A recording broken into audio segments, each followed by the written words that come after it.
แล้วถ้ามีโอกาสก็ไปนะฮะวันธรรมดามันติดงานนะครับถ้าไม่ติดผมก็ไปให้นะอันนี้เรียนไว้เบื้องต้นนะครับแล้วก็ในส่วนของวันนี้ที่โพสต์ไปในเรื่องของหมายเลขโทรศัพท์นะฮะต้องบอกก่อนโดยส่วนตัวเนี่ยผมอะเลิกดูตรงนี้มาเกือบ10จะเกือบจะ10 ปีเพราะว่าด้วยตรงนี้นี่เองเนี่ยมันโดนกับตัวเองเลยครับว่าการไปแก้กรรมหรือว่าไปแก้วิถีชีวิตของผู้ที่เขาชอบหมายเลขโทรศัพท์ก็คือเหมือนกับว่าพอเราเห็นปุ๊บเฮ้ยมันไม่ดีว่ะเปลี่ยนไหมนี่นู่นนั่นน่ะด้วยการที่เราเป็นคนที่เจ้ากี้เจ้าการมันร้อนวิชาคุณมันร้อนวิชาจริงๆตรงนี้มันก็เลยทำให้เรามีความรู้สึกว่าอยากจะช่วยคนจริงเดี๋ยวนะผมเรียนตรงนี้เมื่อปีห้า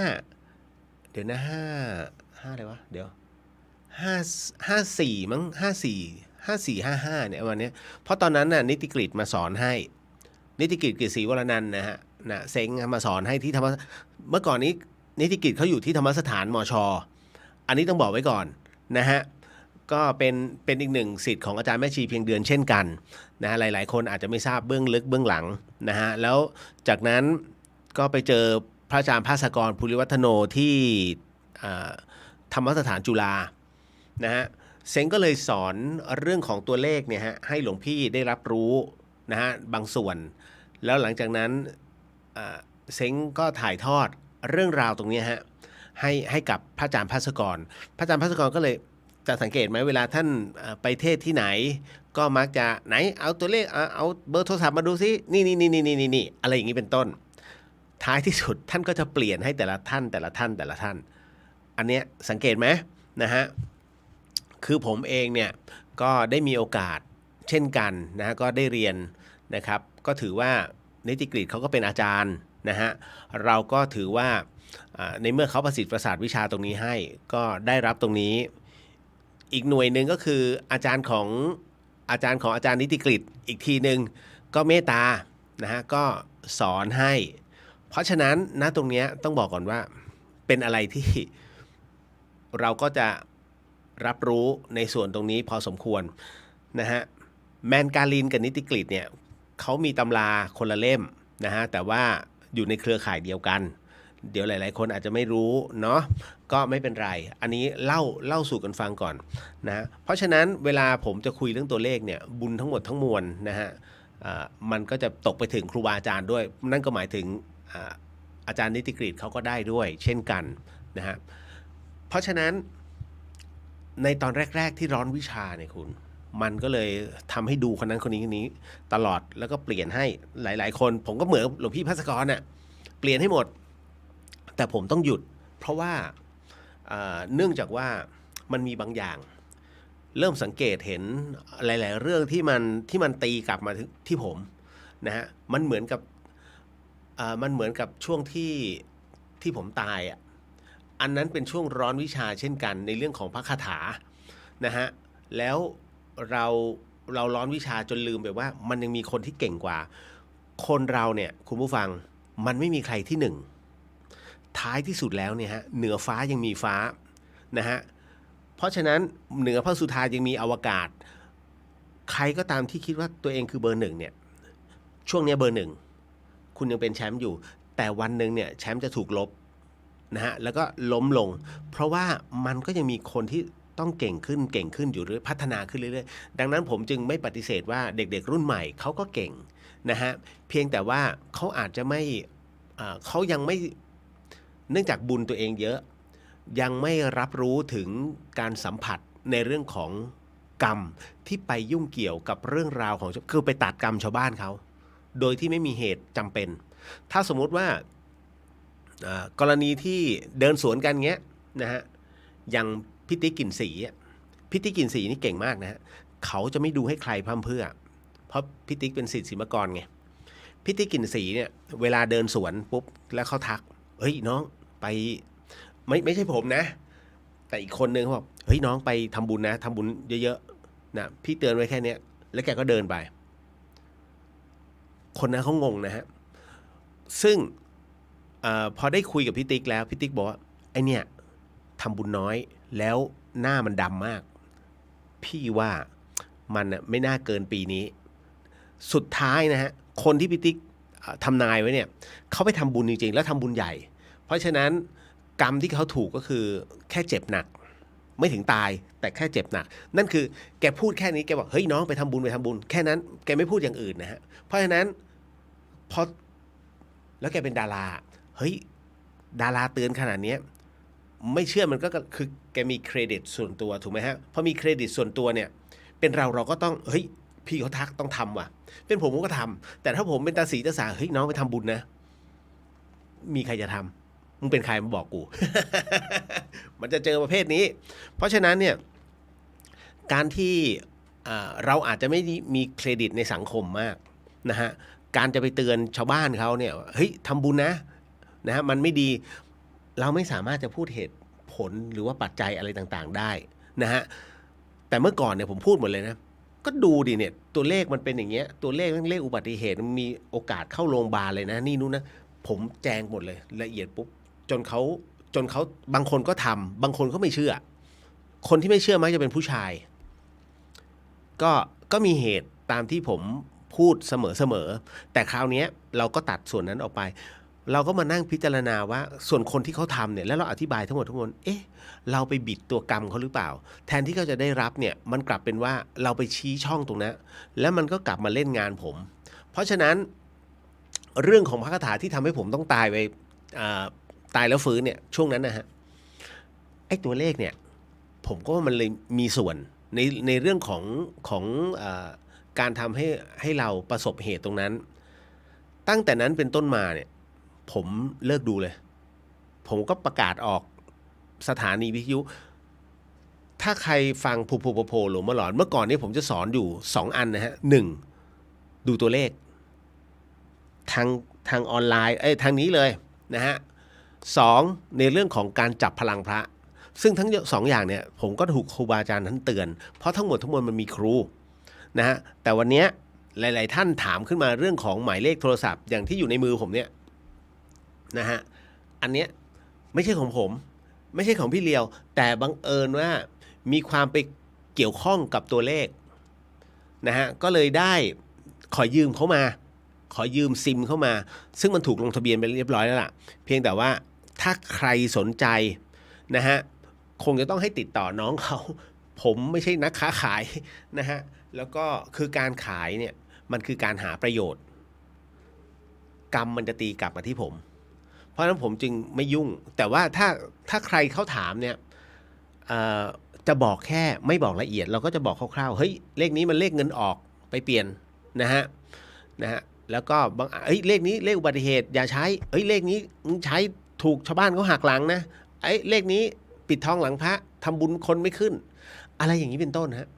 เพราะฉะนั้นทักได้แค่นี้แต่ถ้าบอกรายละเอียดทุกตัวไม่เอามันตีกับเพราะฉะนั้นวันนี้หลายๆท่านเนี่ยนะฮะบอกว่าพี่เลียวช่วยหาให้หน่อยพี่เลียวมีเลขไหมนี่ผมไม่ได้ขายเลข ผมเป็นแค่ผู้จัดรายการนะฮะ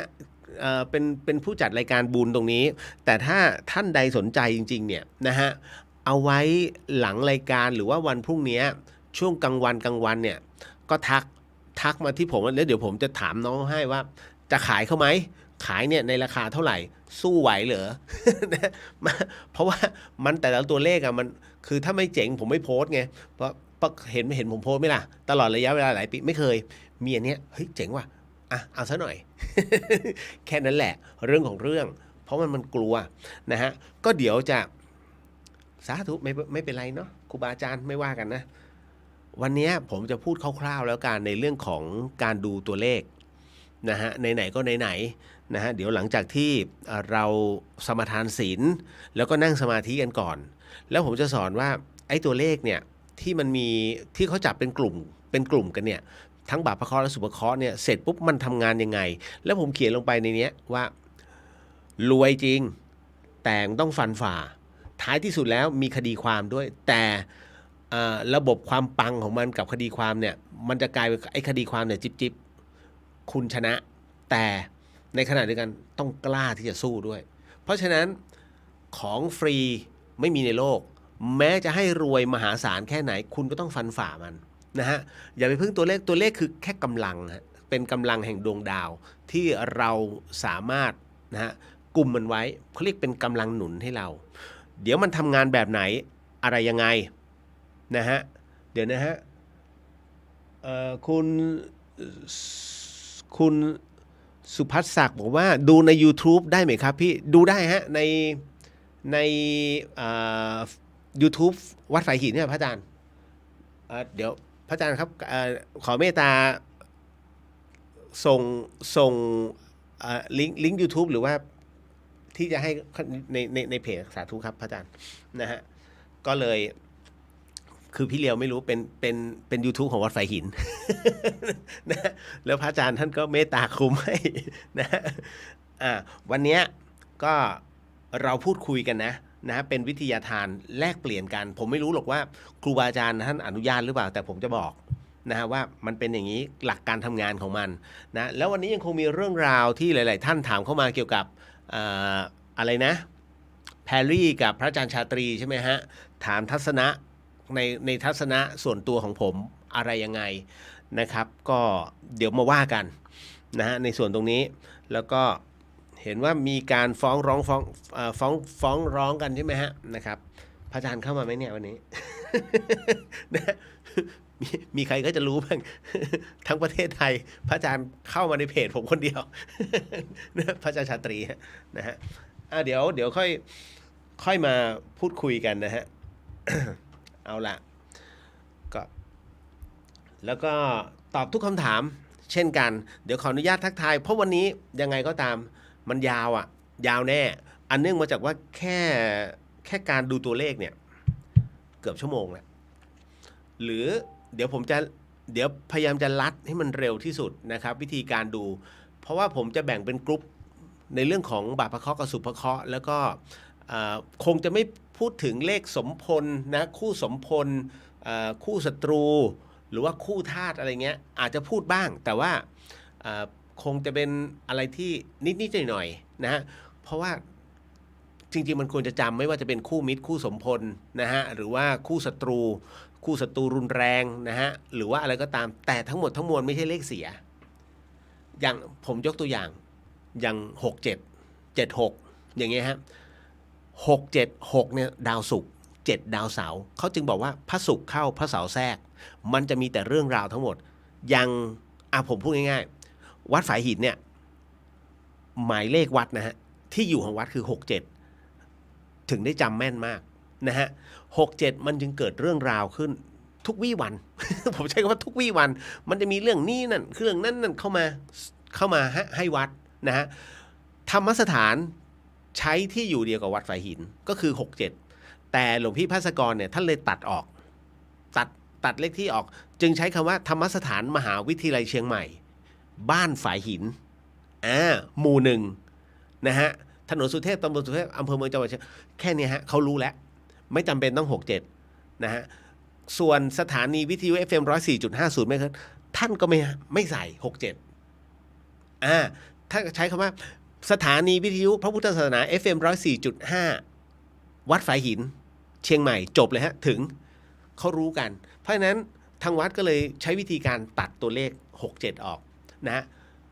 เรื่องราวมันจึงเพลาลงสมัยก่อนใช้67มีแต่เรื่องเอาจริงๆเมื่อก่อนวัดฝายหินมีเป็นโรงเรียนบาลีสาธิตรับน้องเนนมาอยู่ที่วัดนะฮะดึกกลางวันน้องเนนแอบไปยิงนก เอาหนังกระติกยิงแล้วยิงนกยูง มาติดสวนสัตว์กันเมื่อก่อนนี้โอ้ยปวดหัวมากเนนบนดอยตั้งแต่นั้นท่านก็เลยเลิกรับเนน ไม่และโละปวดหัวคุมลำบากเพราะวัดฝายหินมันอยู่ตีนดอยฮะมันอยู่เชิงดอยสุเทพแล้วมันสามารถขึ้นไปนิดเดียวเป็นป่าแล้วเพราะฉะนั้นเรื่องราวในหนังสือครูบาหลวงวัดฝายหินจึงมีเรื่องอัศจรรย์เกิดขึ้นนี่ขายของนิดนึง นะฮะใกล้เสร็จแล้วเดี๋ยวให้เขาตีราคาเสร็จปุ๊บเดี๋ยวมาขอรับบริจาคเพราะเป็นหนังสือที่มันจะมีป๊อปอัพอยู่ข้างในด้วยนะฮะอันนี้ต้องบอกนะฮะ พระอาจารย์ส่งให้แล้วนะฮะธรรมะคลายเครียดอันนั้นเข้าไปได้เลยนะครับเดอะเฮียนนะฮะหลายๆท่าน เอาละเดี๋ยวขออนุญาตเนาะแล้วเดี๋ยวเรามาคุยกันรายละเอียดผมบอกแล้วนี่แค่เกริ่นๆนะฮะแล้วก็เตรียมตัวว่าใครดูโดยเฉพาะยิ่งทะเบียนรถเนี่ยก็สำคัญคือมันมีเคล็ดลับในเรื่องของการดูคือการดูของผมอะไม่ใช่อยู่ๆจะดูแค่เบอร์แล้วเบอร์ดีเอาไปเลยไม่ผมจะขอหมายเลขบัตรประชาชน4ตัวหลังด้วยเพราะมันต้องใช้คู่กันเพราะเลขบัตรประจำตัวประชาชนเนี่ย4ตัวหลังมันเป็นพื้นดวงเป็นเขาเรียกมันเป็นพื้นชีวิตของคุณตั้งแต่เกิดมาเลยเพราะฉะนั้นใครจะเปลี่ยนชื่อเปลี่ยนนามสกุลไปแต่บัตรประชาชนเลขบัตรประชาชนคุณไม่เปลี่ยนนะฮะไม่สามารถเปลี่ยนได้นอกจากคุณไปสวมบัตรประชาชนคนตายอ่ะที่มีปัญหาเรื่องอดีตข้าราชการนะฮะเอาบัตรประชาชนคนตายมาสวมให้ผู้ที่ไร้สัญชาตินะฮะยังมีโถยคุณเพียงแต่ว่าเขาจะจับไม่จับแค่นั้นแหละ ผมอยู่นี่มา10 กว่าปีนะฮะรู้หมดนะฮะว่าส่วนไหนเป็นส่วนไหนเพียงแต่ถามไหมล่ะคือเราขี้เกียจไปนั่งมาหาหลักฐานแต่มันรู้เพราะว่าเอาง่ายๆสมมุติผมยกตัวอย่างสมมุติอำเภอกอไก่ไม่ว่าสมมุตินะมีนายกคนหนึ่งนายกทำอะไรนี่นู่นนะคิดว่าคนในเทศบาลนั้นนะหรือว่าอำเภอนะเขาไม่รู้เหรอแล้วเขาจะบอกใครเขาคงไม่บอกกันในอำเภอในส่วนของในอำเภอหรือว่าในเทศบาลนั้นหรอกเขาก็มาบอกคนนอกซึ่งใครล่ะมันก็คงจะไม่พ้นกับผมอะ ผู้ปากไม่ค่อยดีเวลาออกอากาศซัดหมดนะฮะหมดนะไม่ค้าจ่ายเงินให้ใครรู้หมดนะเพียงแต่ว่าจะคุยจะพูดหรือเปล่าแค่นั้นนะฮะแล้วก็บอกไปผมบอกแล้วเมืองไทยเนี่ยระบบคำว่าจะล้างทุจริตผมเห็นมาทุกรัฐบาลไม่มีทางมันอยู่ในรากเหง้าตั้งแต่สมัยไหนและสมัยมันมาเป็นร้อยปีแล้วฮะไม่เคยมีประเทศไหนที่ไม่ทุจริตเอามา1 ประเทศที่บอกว่าไม่ทุจริตไม่มีที่บอกอันนี้ประเทศนี้โปร่งใสไม่มีหรอกมันมีแต่เขายังจับกันไม่ได้หรือว่าจับได้แล้วมันยังเป็นจำนวนน้อยมันมีหมดเลยฮะเพียงแต่ว่ามันขึ้นอยู่กับภาวะกระบวนการคิดของแต่ละคนไทยเก่งนะคนไทยเก่งในเรื่องซิกแซกโกงแทนที่จะซิกแซกในเรื่องของการพัฒนาไม่ซิกแซกโกงถ้ามันรวยกันทั้งหมดทั้งประเทศนะมันจะสบายเอาจริงเอาไว้เงินทุจริตเนี่ยมาพัฒนาแล้วก็มาเป็นเงินเดือนของแต่ละคนนะประเทศไทยไม่จนนะคุณจริงๆมีเหรอพัฒนากำลังประเทศไทยกำลังพัฒนามาไม่รู้กี่ปีตั้งแต่ผมยังเด็กๆจัดอยู่ในประเทศกลุ่มกำลังพัฒนา นะไม่เคยมีพัฒนาอีก100 ปีมันก็กำลังพัฒนานะฮะเพราะมันล้างระบบไม่ได้นั่นแหละครับพูดมาหนึ่งองค์กรนะฮะว่ามีองค์กรไหนที่ไม่ทุจริตผมเชื่อมั่นว่าพี่ๆที่เกษียณไปแล้วเขาก็รู้ เพียงแต่ไม่พูดดีกว่าอะไรอย่างนี้เป็นต้นนะแต่บังเอิญผมคิดเป็นคนนักคิดและคิดดัง เลยคิดออกใหม่ เดี๋ยวขออนุญาตทักทายก่อนนะฮะแล้วเดี๋ยวเรามาล้างจิตล้างใจกันวันนี้ใครที่ไปเผชิญอะไรมากมายทำให้จิตใจขุ่นมัวเรามาสมาทานศีลกันนะครับก็ตามเหตุปัจจัยเนาะในวันนี้ไม่รู้ซัดใครโดนใครก็อย่าโกรธกัน นะฮะสวัสดีครับน้องลิลลี่สวัสดีค่ะพี่เรียวสวัสดีครับผมป้าแก้วสวัสดีคิดถึงค่ะสวัสดีครับป้าแก้วคิดถึงเหมือนกันฮะเมืองการเป็นไงมั่งเชียงใหม่ก็ยังมีฝนตกโปรยปลาย พี่สุสวัสดีค่ะน้องเรียวแล้วก็ทุกท่านนะสวัสดีครับพี่สุนะฮะโอ้นะฮะเจ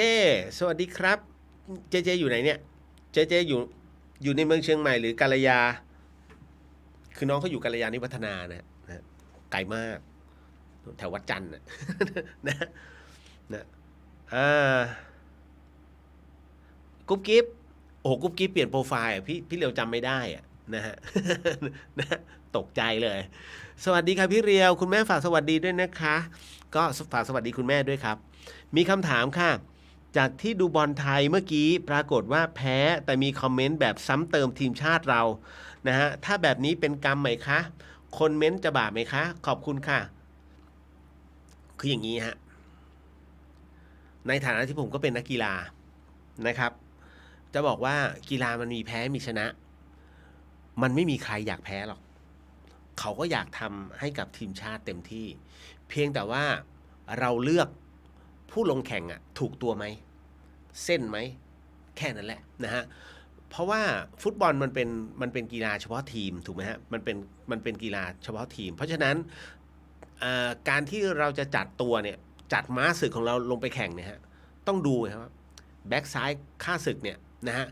มันเร็วไหมถ้ามันเร็วเราต้องเอาแบ็กซ้ายของเราเร็วกว่าแข็งแรงกว่าลุกและรับนะฮะปีกซ้ายของเราเร็วแค่ไหนของเขาเร็วกว่าเราเปล่าถ้าเขาแข็งแกร่งกว่ารีบเปลี่ยนตัวฮะคือมันมีอย่างนี้แล้วบอลไทยเป็นระบบบอลอังกฤษแต่ลืมดูตัว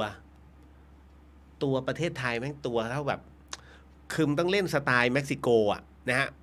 สไตล์อาร์เจนตินาเพราะตัวมันระดับเดียวกันถ้าลองเอาทวีปทั้งหมดนะฮะมาต่อกันคุณลองดูดิเอาแผนที่โลกมานะแอตลาสมาตัดแล้วแปะมันเหมือนเป็นแผ่นดินเดียวกันเลยนะคุณนะฮะคือถ้าเอาไปชนกับฝั่งอเมริกาไทยกับไทยกับอะไรล่ะเม็กซิโกหรือเปรูเนี่ยฮะอาร์เจนตินาติดกันปุ๊บตึ้ง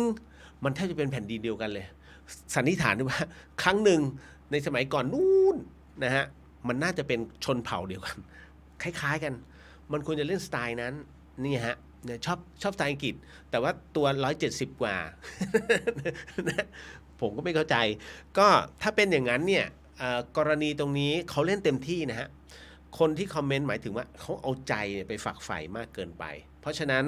ตัวจิตของเขาจึงเศร้าหมองความผิดหวังจึงเกิดขึ้นนะฮะในเมื่อเขาทำเต็มที่แล้วยังไปซ้ำเติมเขาอันนี้เขาเรียกมโนกรรมนะฮะ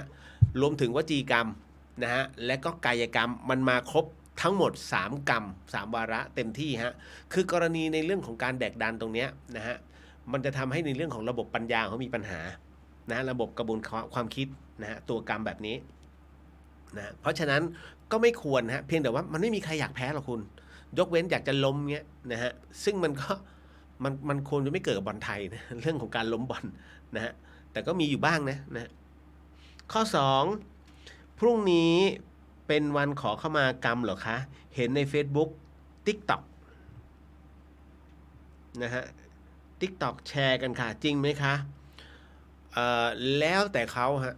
นะฮะพรุ่งนี้เป็นวันโกนไม่ใช่ดิพรุ่งนี้ยังวันศุกร์นะฮะวันเสาร์วันโกนวันอาทิตย์วันพระนะฮะไม่ใช่ฮะอันนี้ว่าไปเรื่อย นะแล้วแต่เขาฮะจริงๆมันก็อโหสิกรรมกันได้ทุกวัน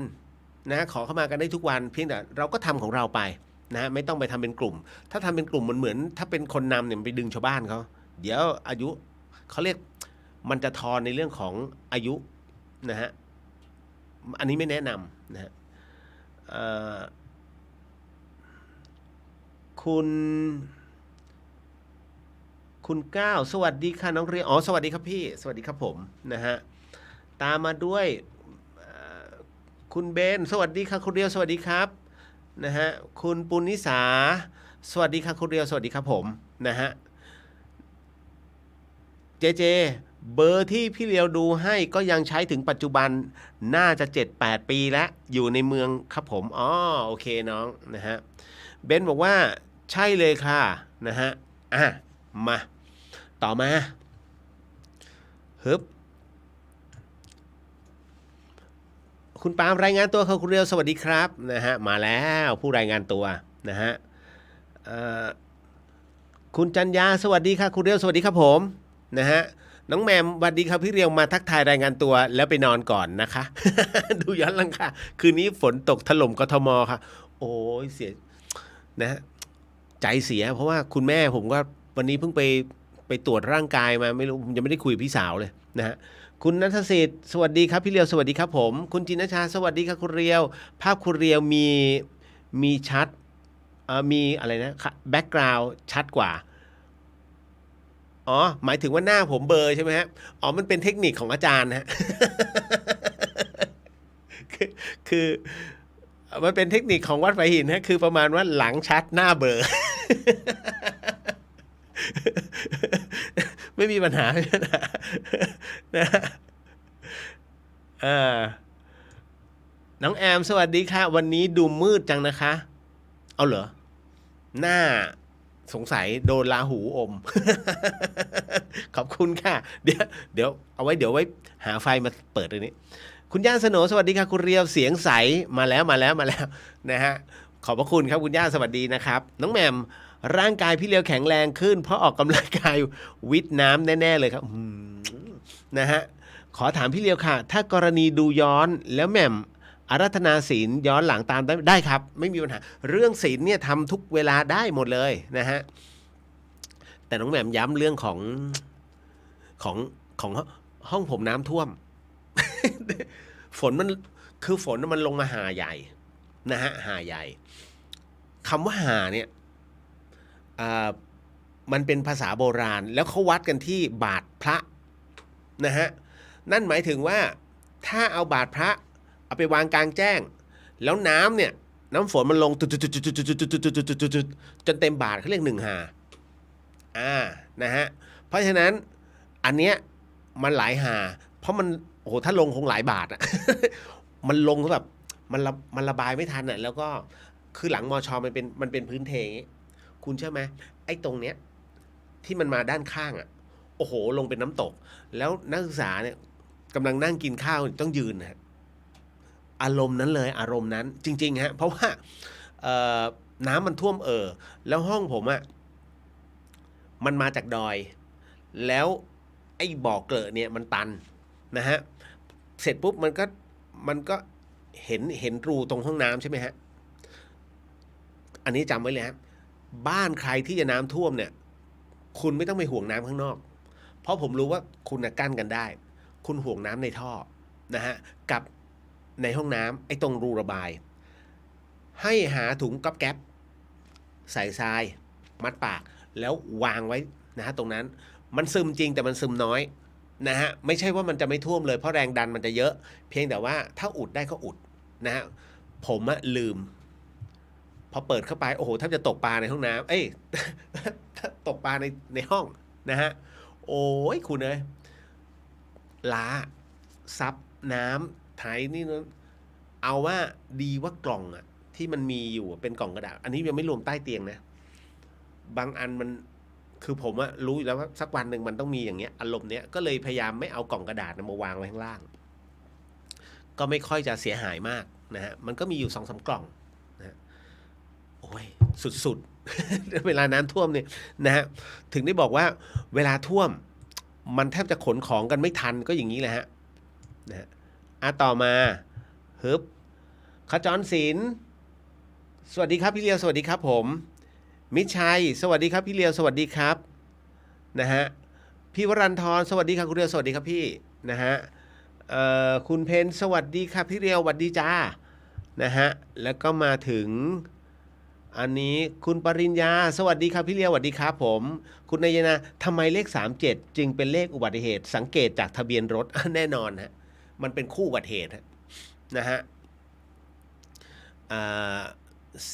3ก็เลขใจร้อน7เป็นเลขยากเย็น แสนเข็ญนะฮะเพราะฉะนั้นนะหรือว่าเหนื่อยหรือก็เครียดนะเมื่อมาปะทะกันในเรียบร้อยพังนะอันนี้คุณสุภศักดิ์ดูได้แล้วเนาะนะพระอาจารย์ท่านส่งให้เรียบร้อยแล้วนะฮะดูใน YouTube นะฮะช่องธรรมะคลายเครียดเนาะนะฮะตามมาด้วยคุณจินชาพระอาจารย์ท่านจอมประยุกต์ดัดแปลงต่อยอดเลยนะคะนะช่วยบอกหลักดูเลข4หลักบัตรประชาชนได้ไหมคะอยากรู้อะค่ะ2ตัวหลังเป็นเลขที่ชอบเห็นตามที่ต่างๆเลยสนใจค่ะเดี๋ยวค่อยว่ากันนะฮะตามมาด้วยคุณพัชพลบอกว่าคนที่ใช้เงินหนีกฎหมายผลสุดท้ายเขาจะได้รับผลกรรมแบบไหนฮะคุกเนี่ยฮะคืออย่างนี้พวกทุจริตเนี่ยนะฮะท้ายที่สุดผมเคยเล่าเรื่องเปรตที่อยู่ที่แห่งหนึ่งแล้วกันในภาคกลางนะใกล้ๆกรุงเทพมหานครแต่ยังไม่จัดว่าเป็น ปริมณฑลเพราะมันออกไปอีกหน่อยหนึ่งนะฮะมีนักการเมืองที่เคยโกงกินนะฮะปัจจุบันยังต้องใช้กรรมอยู่นะเป็นเปรตอยู่ถึงปัจจุบันนี้อันนี้ครูบาอาจารย์ที่อยู่ที่ เกือบหลุดแล้วที่อยู่ที่นั่นน่ะบอกเนี่ยมันโกงกินบ้านเมืองเนี่ยมันก็ยังเดินของมันอยู่นะฮะไปเรื่อยๆไปเรื่อยๆนะฮะเสื้อผ้าที่มันเคยใส่ทรงใส่สูทมันก็เนี่ยมันก็ยังใส่อยู่แบบขาดๆไปเปื่อยๆไม่มีใครเขาทำบุญให้มัน ถึงทำบุญให้มันก็รับไม่ได้ท่านก็บอกอย่างนี้นะฮะเพราะฉะนั้นเราเองอาจจะไม่สัมผัสได้แต่ว่าพระท่านคงไม่มาโกหกให้เรามาโอ้กลัวเราต้องทำบุญไม่ใช่หรอกครับเรื่องบางเรื่องเนี่ยท่านก็จะบอกเฉพาะสิทธิ์คนใกล้ชิดอย่างผมอะนะเวลาท่านเล่าให้ฟังผมก็แค่มาถ่ายทอดนะฮะเชื่อไม่เชื่อเป็นเรื่องของท่านถูกไหมฮะเพราะฉะนั้นเราก็รับรู้อีกหนึ่งเรื่องราวที่มันเกิดขึ้นแบบนี้แค่นั้นเองนะฮะผมไม่ได้บอกว่าจะต้องเชื่อทั้งหมดทั้งมวลเพราะฉะนั้นทั้งหมดจึงต้องใช้หลักกรรมสูตรเรื่องราวของจิตวิญญาณมันมีเหตุและมีผลทั้งนั้นเลยมันไม่ใช่อยู่ๆเฮ้ยเอ็งจะต้องเป็นผีนะเอ้ยเอ็งจะต้องไปเป็นเทวดาใครฟันธงฮะผมเองยังทำไม่ได้เลยนะฮะเพราะฉะนั้นตัวที่เป็นกำหนดตัวการในการกำหนดเราเนี่ยคือบุญกับบาปดังนั้นจึงมีหลายท่านนะสงสัยว่าเอ๊ะก็ในเมื่อเราตายไปแล้วจิตวิญญาณเรารับกรรมได้ไงในเมื่อมันสัมผัสไม่ได้เดี๋ยวมาคุยกันตรงนี้ด้วยนะฮะพี่นพสวัสดีค่ะคุณเรียวเพิ่งเข้ามาเพิ่งจะเข้าเฟซได้ค่ะโอ้ยดีครับพี่ นะคุณธนวัฒน์สวัสดีครับพี่เรียวรายงานตัวครับนะฮะคุณสมพงศ์ดีครับพี่เรียวสบายดีนะครับพี่คิดถึงเช่นกันครับผมนะฮะอันนี้กุ๊บกิ๊บบอกว่ากินใจมากครับพี่เรียวมันบาปนะคะยิ่งถ้าสมมุติว่านักบอลมาเห็นใจเขาคงหงอยหน้าดูนะคะการเม้นสำคัญที่สุดต้องมีสติคือคนเราเนี่ยอย่างผมเนี่ยนะฮะเวลาผมพูดอย่างเงี้ยในรายการมันจะเป็นรายการบุญเวลาผมซัดเนี่ยผมซัดแท้ๆเวลาพูดข้ออย่างเงี้ยฮะแม้บางอย่างจะอยู่ในพระวินัยแต่ผมก็อัดความเห็นส่วนตัวไปเล็กน้อยบางท่านก็ขึ้นไม่เห็นด้วยก็คือโกรธบางเป็นรายการธรรมะแต่ขึ้นโกรธเราไม่ว่ากันคือผมจะไม่ให้เรื่องราวเหล่านี้มาทำลายในห่วงของความรู้สึกแห่งบุญเพราะฉะนั้นใครทำใครได้นะฮะหรือว่ามาคอมเมนต์แรงๆอย่างเงี้ยอย่าใส่ใจทำดีมาตลอดปล่อยมันต้องมีผู้เห็นต่างนะฮะเพียงแต่ว่าเห็นต่างแบบไหนเห็นต่างแบบไม่ให้เหตุผลคือข้าก็เชื่อว่าเรื่องนี้ไร้สาระก็เรื่องของเขาไงนะฮะเพราะฉะนั้นผมอธิบายในส่วนที่เราอธิบายได้เป็นจบเพราะฉะนั้นผมถึงได้บอกว่าคนไม่เชื่อเรื่องจิตวิญญาณน่ะเป็นคนแปลกเรื่องจิตวิญญาณมีทั้งโลกนะและประชากรโลกนะโอ้โหคุณเอ้ยเป็นหมื่นล้านคนนะฮะก็มีสักพันล้านคนที่ไม่เชื่อก็ไม่แปลก นะฮะเพียงแต่มันแค่ส่วนเดียวนะฮะเอาละแล้วก็มาถึง อันนี้เบนจามินอเมริกากำลังตกทั้งวันคุณพระช่วยอเมริกาก็ไม่รอดนะ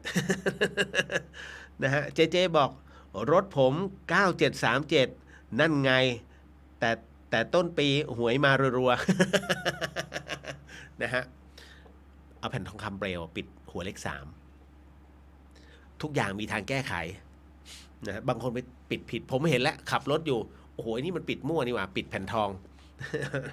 พัชพงศ์ทำไมยุคใหม่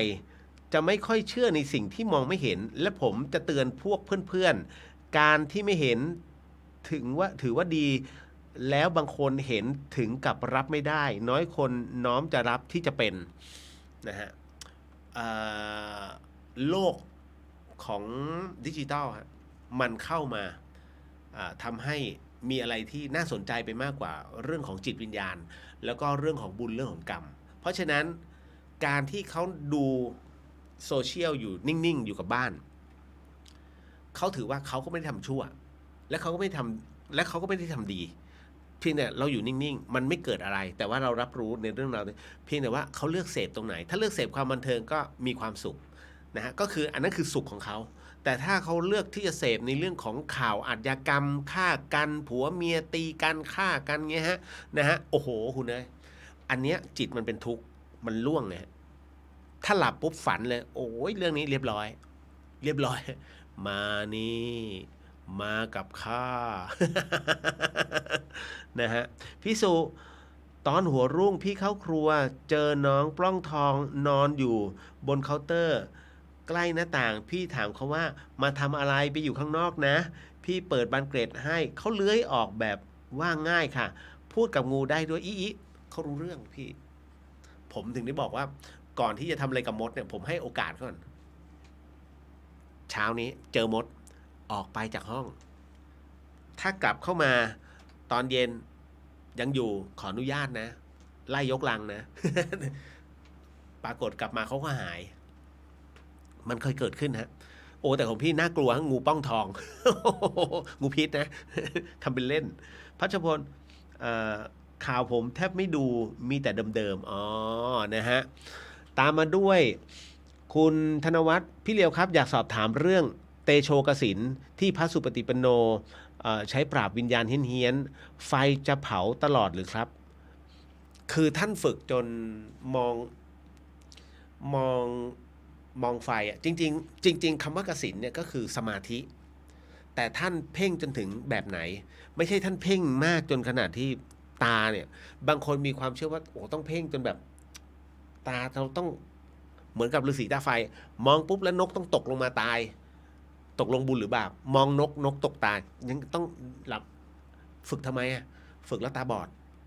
จริงๆแล้วกสิณเนี่ยนะฮะก็คือสมาธิการฝึกเตโชกสิณก็คือการเพ่งดูไฟแต่เพ่งเนี่ยให้พิจารณาเปลวนะฮะพอเสร็จปุ๊บระยะหนึ่งรู้สึกว่าสายตาเริ่มล้าให้หลับตาลงเป็นการพักนะแล้วเมื่อมีกำลังนะฮะขึ้นมาใหม่แล้วก็เพ่งใหม่เพ่งจนเห็นไฟเป็นเส้นพอถือว่าจบนะฮะเห็นเป็นเส้นไฟนะฮะเปลวเนี่ยที่มันขึ้นมาเป็นเส้นแล้วพอแค่นั้นนะฮะก็แล้วแต่รูปฮะแล้วแต่รูปว่าท่านจะใช้อะไรในเรื่องของการปราบวิญญาณส่วนใหญ่พระท่านจะไม่ปราบหรอกท่านจะใช้วิธีการเมตตาถ้าพระปราบวิญญาณเนี่ยกรรม ท่านก็จะเจอกรรมด้วยเช่นกันแต่ต้องถามว่าปราบแบบนั้นอย่างสมเด็จโตเวลาท่านปราบแม่นาคท่านคุยนะฮะท่านใช้การคุยโยมนาคพอเธอปล่อยใจว่างเธอวางเธอเรื่องราวความรักเราจะได้ไปสวดมนต์นะแม่นาคจะได้บุญด้วยนะถ้าวางไม่ได้แม่นาคก็ยังต้องวนเวียนอยู่อย่างนี้โยมจะเอาเหรอรูปจะช่วยเมื่อก่อนเรียกว่ารูปฮะพระจะเรียกว่ารูปนะฮะไม่มีคำว่าผมไม่มีคำว่าอาตมาเนี่ยจริงๆเป็นอาตมากับอาตมันเนี่ยแม้จะเป็นการแสดงตนเนี่ยแต่ว่าเกิดขึ้นมาช่วงคือจริงๆมันก็ใช้ควบคู่กันนะแต่ว่าส่วนใหญ่แล้วจะใช้คำว่ารูปนะฮะรูปนามเนี่ยนะฮะเนี่ยแหละคือตัวเนี้ยพระท่านจะใช้ว่ารูปบอกว่าไปอยู่กับรูปเถอะเดี๋ยวรูปจะสวดมนต์ให้นะฮะถ้าฟังผิดก็ฟังเป็นลูกไม่ใช่นะใช้คำว่ารูปนะคุณจินชาบอกว่ากราบขอบพระคุณพระอาจารย์พระครูที่ท่านพยายามปรับภาพช่วยนะคะกราบในความเมตตาของ ขาวพระอาจารย์ปรับซะผมคิ้วต่ำเลย อ๋อไม่ใช่ผมหัวล้าน คุยไปคุยมาคุยไปคิ้วต่ำเว้ย ขออนุญาตเดี๋ยวเรามาสมทานศีลกันก่อนนะฮะเพราะเดี๋ยวยาวนะวันนี้แหมหลายคนคุยกันสนุกเลย นะฮะขออนุญาตนะครับก็เข้ามาสู่ในช่วงของสมทานศีลแล้วเดี๋ยวเราไปเข้าสมาธิกันแป๊บหนึ่งแล้วค่อยมาตอบคำถามกันเนาะเดี๋ยวขออนุญาตเป็นตัวแทนของทุกท่านในเรื่องของการสมทานศีลแล้วท่านใดที่ไม่สะดวกนะครับให้กำหนดจิตตามนะครับในเรื่องของสมทานศีลนะครับเดี๋ยวขออนุญาตตั้งนะโมก่อนสาธุสาธุสาธุ นะโมตัสสะภะคะวะโตอะระหะโตสัมมาสัมพุทธัสสะนะโมตัสสะภะคะวะโตอะระหะโตสัมมาสัมพุทธัสสะนะโมตัสสะภะคะวะโตอะระหะโตสัมมาสัมพุทธัสสะพุทโธธัมโมสังโฆศีลข้อ 1ไม่ฆ่าสัตว์ศีลข้อ 2ไม่ลักทรัพย์ศีลข้อ 3ไม่ประพฤติผิดในกามศีลข้อ 4ไม่พูดเท็จศีลข้อ 5ไม่ดื่มสุราและของมึนเมาบัดนี้ข้าพเจ้าตั้งใจรักษาศีลแล้วบัดนี้ข้าพเจ้าคือผู้มีศีลข้าพเจ้าผู้มีศีลละอายต่อการทำความชั่วกลัว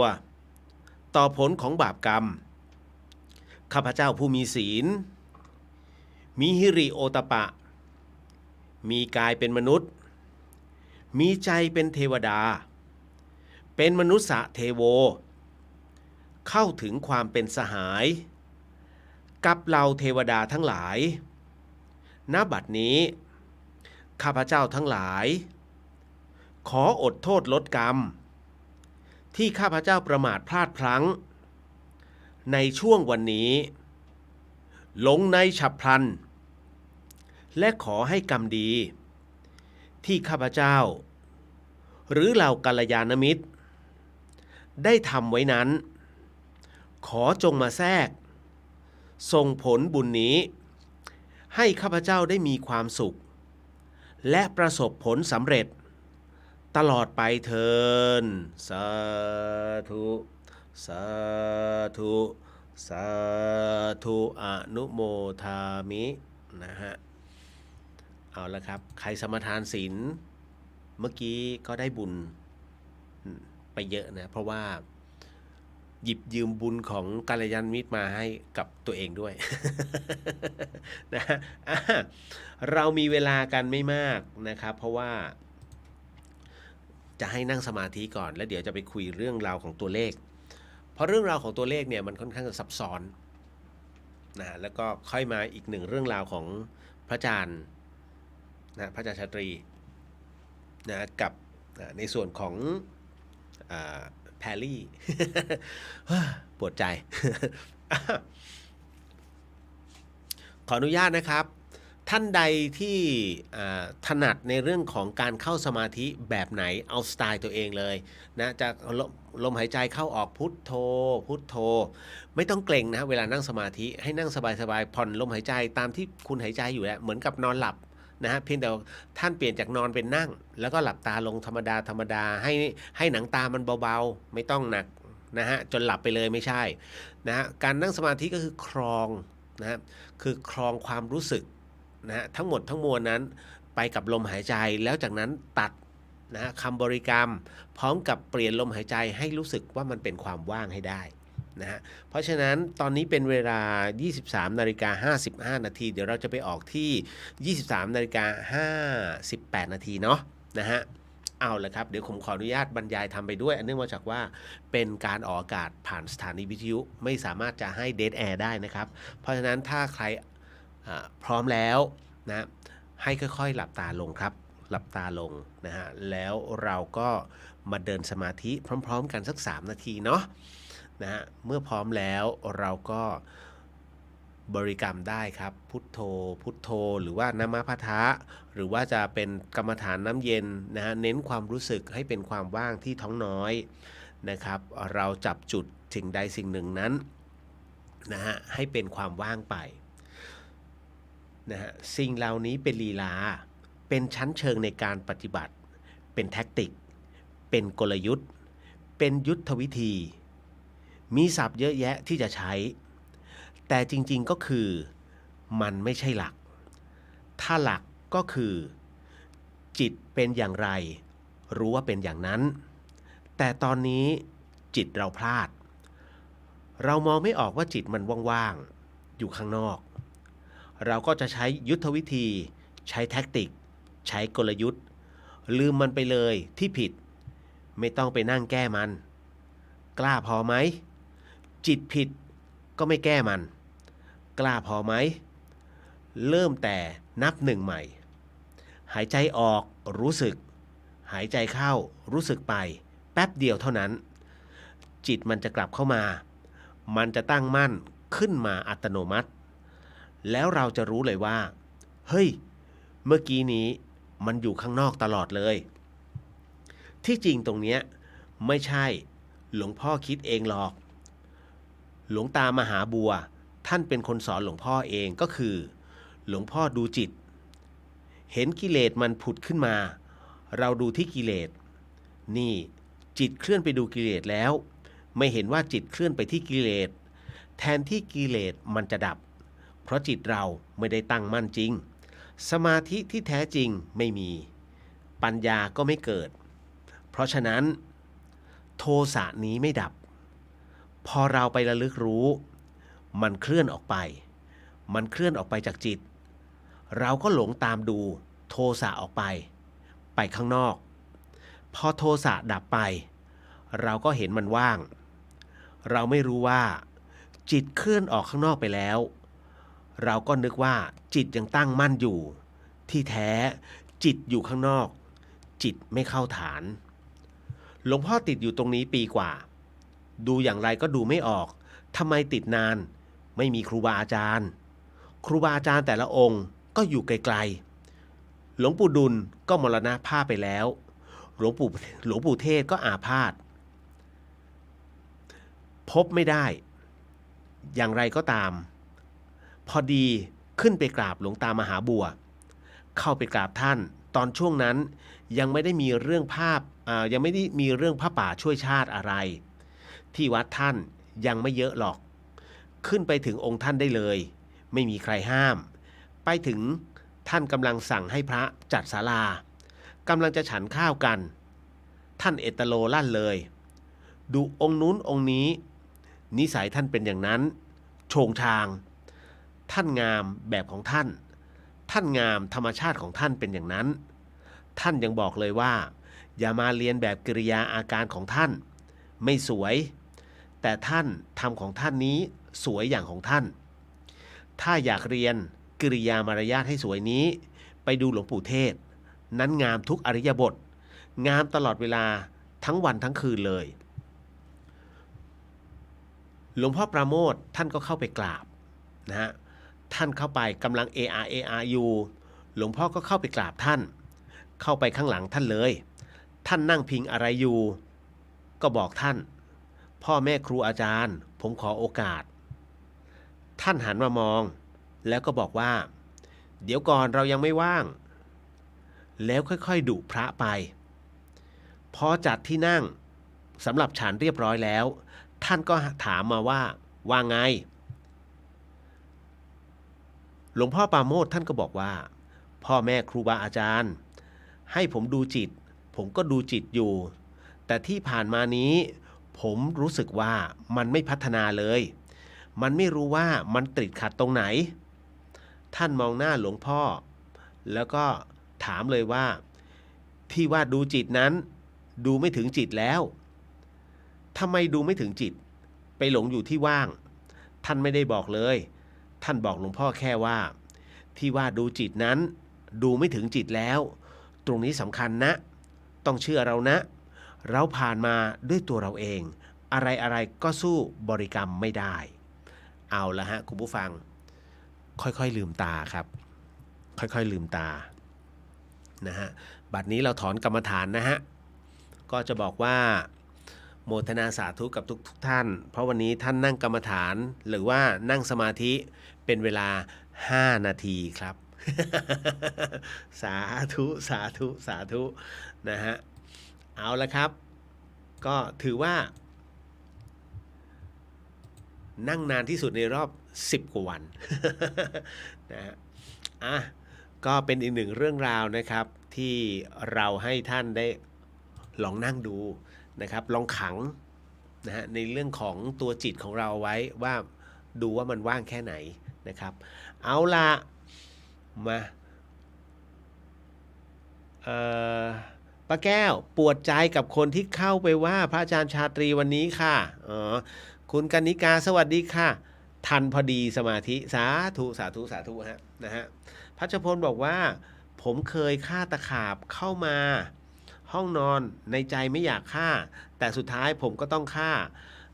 ผมรู้สึกเจ็บปวดมากเวลาฆ่ามันถ้าไม่ฆ่ามันก็จะกัดเราตอนไหนไม่รู้เพราะมันมีพิษนะฮะก็ต้องบอกว่าพี่เลียวตอนที่บวชพรรษาแรกก็ไม่ฆ่าขอไปพรรษาสองนี่ไม่ได้ฆ่ามันก็เลยเข้ามากัดชายโครงด้านนี้ใช้โครงด้านนี้ตะขาบเลยนะฮะแล้วพอเสร็จปุ๊บรู้สึกมันปื๊ดแล้วเรารู้สึกว่ามันมีหลายขารู้เลยว่าเป็นตะขาบเลยรีบลุกขึ้นมาแล้วก็เปิดไฟปุ๊บแล้วหาเจ้าตัวฮะไม่มีตอนนั้นออกอันนั้นนอกพรรษาแล้วเลยนอนที่ห้องเก็บของของธรรมสถานได้ห้องใต้ถุนเพราะว่าด้านบนพระอาจารย์กบอยู่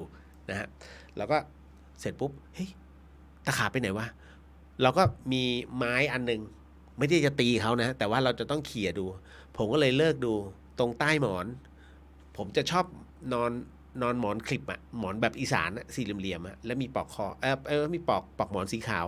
เราก็แง้มดูตรงปลอกเพราะไม่รู้มันหาทั่วแล้วไม่มีอ่ะที่พื้นก็ไม่มีนะฮะก็งัดดูโอ้โหตัวเขียวปัดเลยถ้าตัวแบบออกเขียวๆเลื่อมๆน้ำตาลไม่ไหม้อ่ะมันแก่มากไงนั่นคือแบบประมาณว่าเออเหมือนปู่ตะขาบอ่ะผมก็เลยต้องเอาเอ่อเอามือตบหมอนกับไอ้อะไรล่ะปอกหมอนไว้ปุ๊บตะปบอย่างเงี้ยฮะเพราะตะปบไว้มันก็อยู่ที่อุ้งมือเราแต่มันทำอะไรเราไม่ได้เพราะว่าผ้ามันอยู่ขั้นหนึ่งผมก็ใช้กระป๋องคุเมืองเหนือเขาเรียกคุเป็นกระป๋องพลาสติกเนี่ยของพระเสร็จปุ๊บเอาหมอนลงแล้วเขย่าฟุบมันก็ลงเนี่ยมันขึ้นไม่ได้เพราะมันลื่น มันขึ้นไม่ได้ยันเช้าอ่ะทุกคนมาดูเนี่ยหลวงพี่ภัสกรก็มาดูโหมึง โดนขนาดนี้เหรอเกือบตายอ่ะแล้วผมแพ้ตอนแรกผมไม่แพ้หรอกเพราะว่าผมพยายามจะเอาไปเด็ดเสลดพังพรมา4ตอนนั้นเป็นเสลดพังพรตัวผู้4ใบแล้วก็คือตามหลักแล้วมันต้องเอาใบเสลดพังพรมาโขกแล้วไอ้ต้นนั้นมันกำลังจะตายผมก็เด็ดมาเสร็จปุ๊บมาโขกแล้วยังไงจริงมันต้องมีเหล้าขาวด้วยเพื่อเป็นตัวสมานไงเพราะเหล้าขาวเป็นแอลกอฮอล์นะฮะมันต้องมาทำเสร็จเป็นก้อนแล้วโปะอย่างเงี้ยได้แต่คราวนี้มันไม่มีผมเอาไงดีว่าทุยแล้วโปะไปไอตอนแรกเราคิดว่าโอเค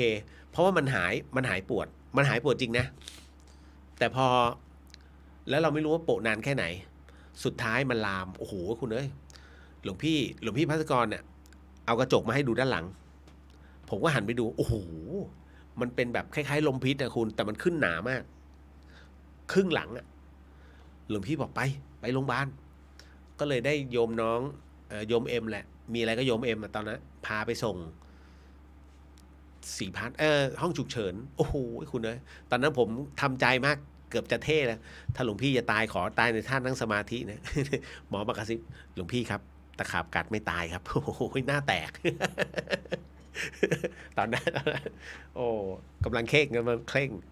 นะฮะ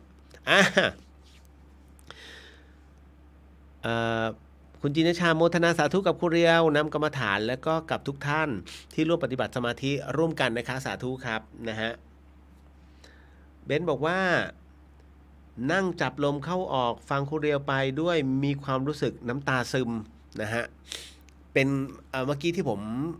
อ่านบทนำในเรื่องของการเข้ากรรมฐานนั้นเป็นของพระอาจารย์ประโมทโชนะฮะที่พูดถึงหลวงปู่เทศนะครับหลวงปู่เทศรังสีแล้วก็การปฏิบัติหลักของท่านด้วยเช่นกันนะฮะเข้าสู่เรื่องราวของเราดีกว่าเอาเรื่องไหนก่อนพระอาจารย์ไม่เข้ามาจริงเหรอวันนี้พระอาจารย์ชาตรี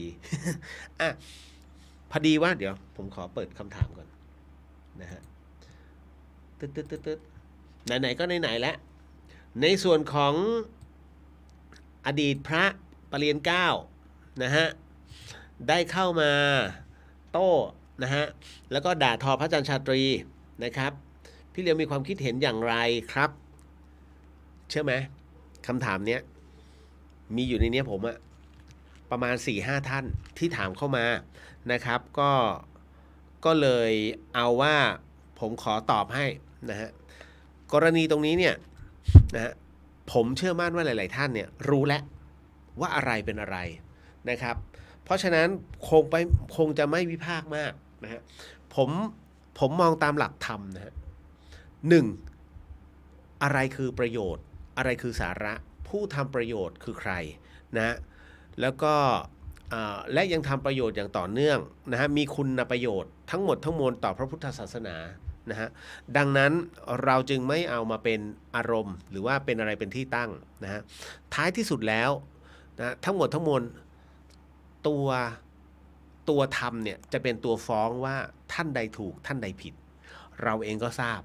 นะฮะเพราะฉะนั้นกรณีของพระอาจารย์ชาตรีเนี่ยท่านทำคุณประโยชน์มากมายผมไม่ได้อวยในฐานะที่ท่านรู้จักนะผมรู้จักไม่ใช่นะเราดูว่าสิ่งที่ท่านดำเนินตั้งแต่ตอนแรกเลยตั้งแต่ท่านอยู่ที่วัดชนประทานนะฮะกับหลวงพ่อปัญญาท่านจนกระทั่งท่านผลักดันตัวเองไปศึกษาต่อด้วยท่านสอบได้ทุนนะฮะไม่ใช่ก่อนที่จะมาขอทุนหลวงพ่อปัญญาซึ่งในบทสัมภาษณ์เนี่ยอย่างที่หลายๆท่านได้เห็นนะว่าขอทุนจากหลวงพ่อปัญญาหลวงพ่อปัญญาให้ทุนพระอาจารย์ชาตรีไปเนี่ย9 บาทนะฮะที่เหลือท่านต้องไปหาเองในในรัสเซียเพราะฉะนั้นท่านจะหาจากไหน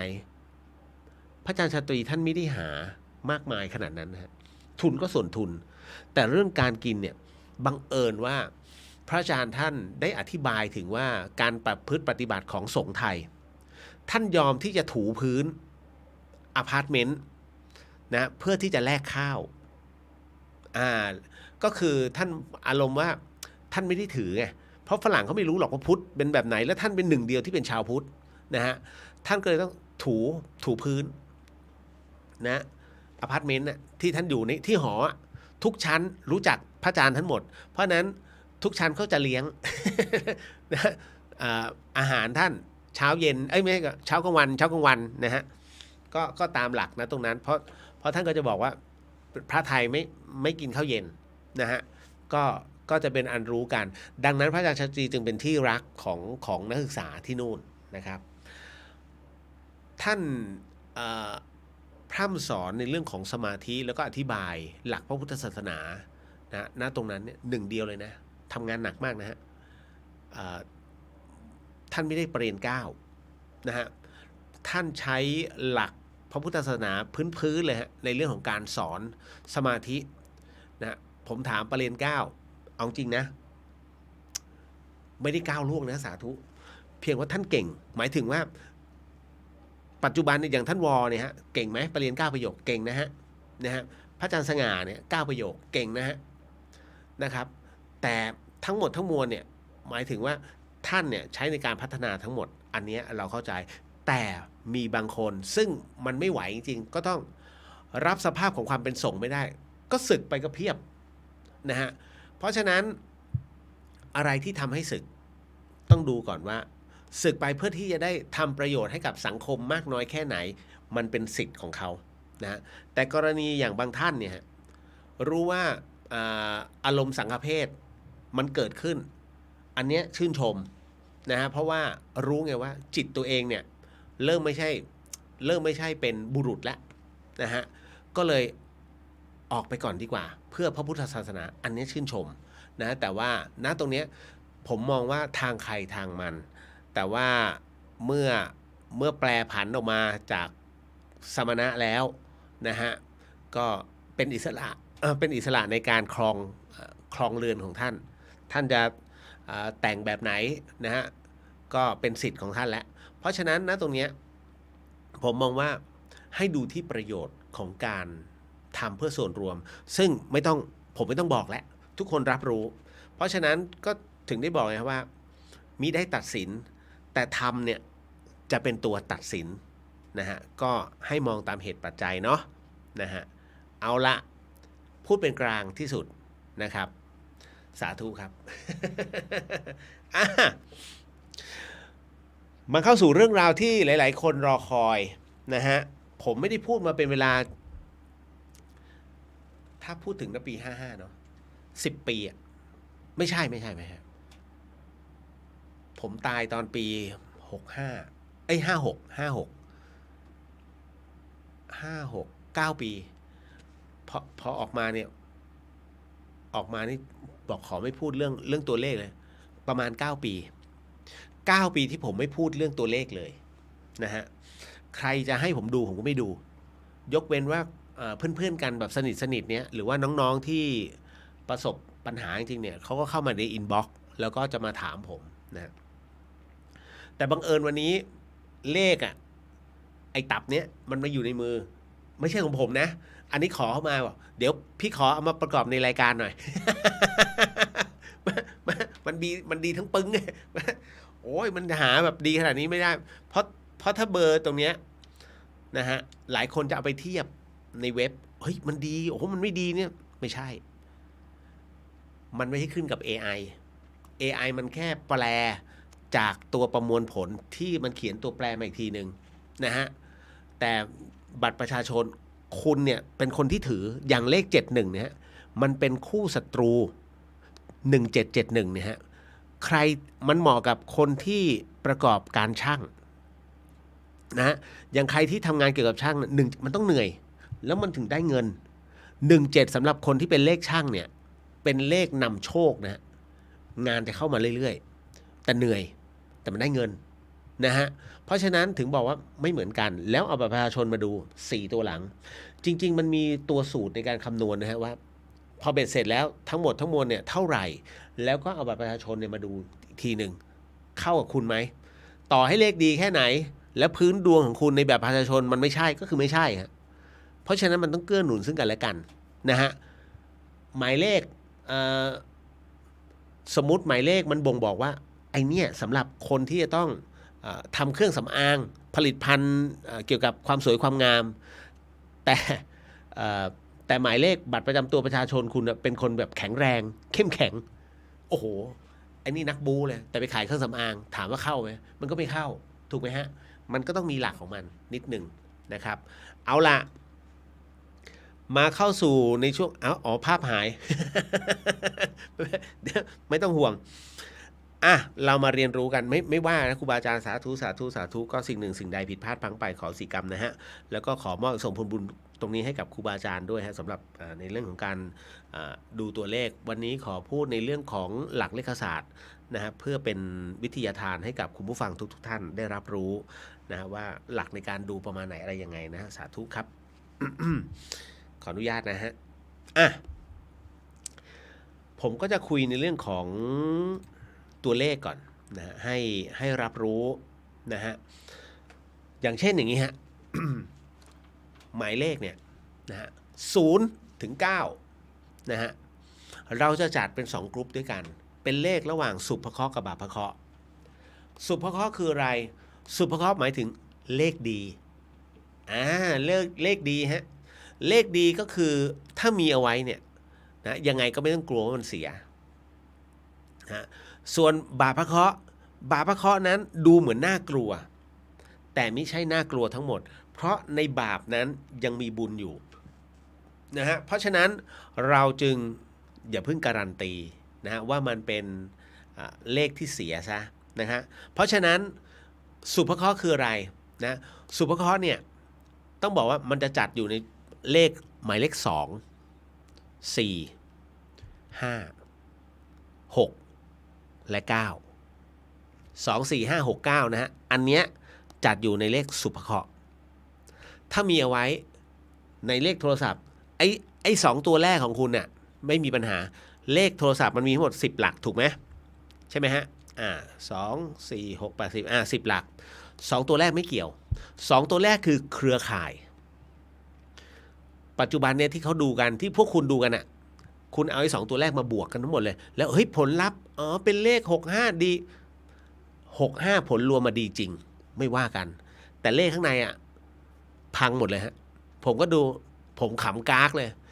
คือเขาขายเลขไม่ได้คุณพอมันขายเลขคุณเอาเลขดีกันไปหมดไงแล้วมันเหลือเลขเสียเนี่ยถามว่าแล้วเขาจะขายใครถูกไหมฮะ คนที่เขาต้องการจะใช้ปุ๊บเนี่ยมันไม่โอ้โหมันมีเลขดีเลยมันมีแต่เลขเสียๆทำไงดีวะเขาจึงเกิดกลยุทธ์ขึ้นว่างั้นเอาเลขรวมไปตรงเนี้ยทุกอย่างดีหมดเลยนี่นู่นนั่นถามว่าไอ้ที่เขาเขียนรวมกันข้างหน้าเชลเนี่ยมีตัวไหนที่บอกใช้แล้วตายมีไหมฮะไม่มีถูกไหมมันคือหลักกลยุทธ์แล้วเราก็เชื่อไงตั้งแต่นั้นเป็นต้นมาขอซื้อหน่อยผลรวมไปผลรวมแต่ดูข้างในปุ๊บผมฮาตึงเลยอ๋อเอาเหอะแต่ผมไม่พูดนะและเรารู้ว่าเขาก็เจออย่างที่เราเห็นในตัวเลขแล้ว ครับก็แล้วแต่มัน นะคือเราแอบขำของเราได้ แต่เราก็ไม่ได้ไปดูถูกเขาว่าอ๋อนั่นคือความเชื่อของเขาเราจะไม่ดูถูกความเชื่อใครนะแต่เรารับรู้เพราะว่าเราต้องเวลาเราคุยกันเนี่ยเราต้องดูเขาพร้อมจะเชื่อเราเปล่าถ้าเขาพร้อมจะเชื่อค่อยพูดกันแต่ถ้าไม่พร้อมจะเชื่อเขาเชื่อในตัวเขามากคุณอย่าคุยนะอย่าไปอวดรู้แทนเขาเดี๋ยวจะโดนตอกกลับมามันจะเสียผู้เสียคน ผมจะไปยุ่งเลยเรื่องประเภทนี้นะฮะคราวนี้เข้ามาในสู่ของตัวหมายเลขนะฮะเมื่อกี้สุภเคราะห์นะฮะสุภเคราะห์จะมี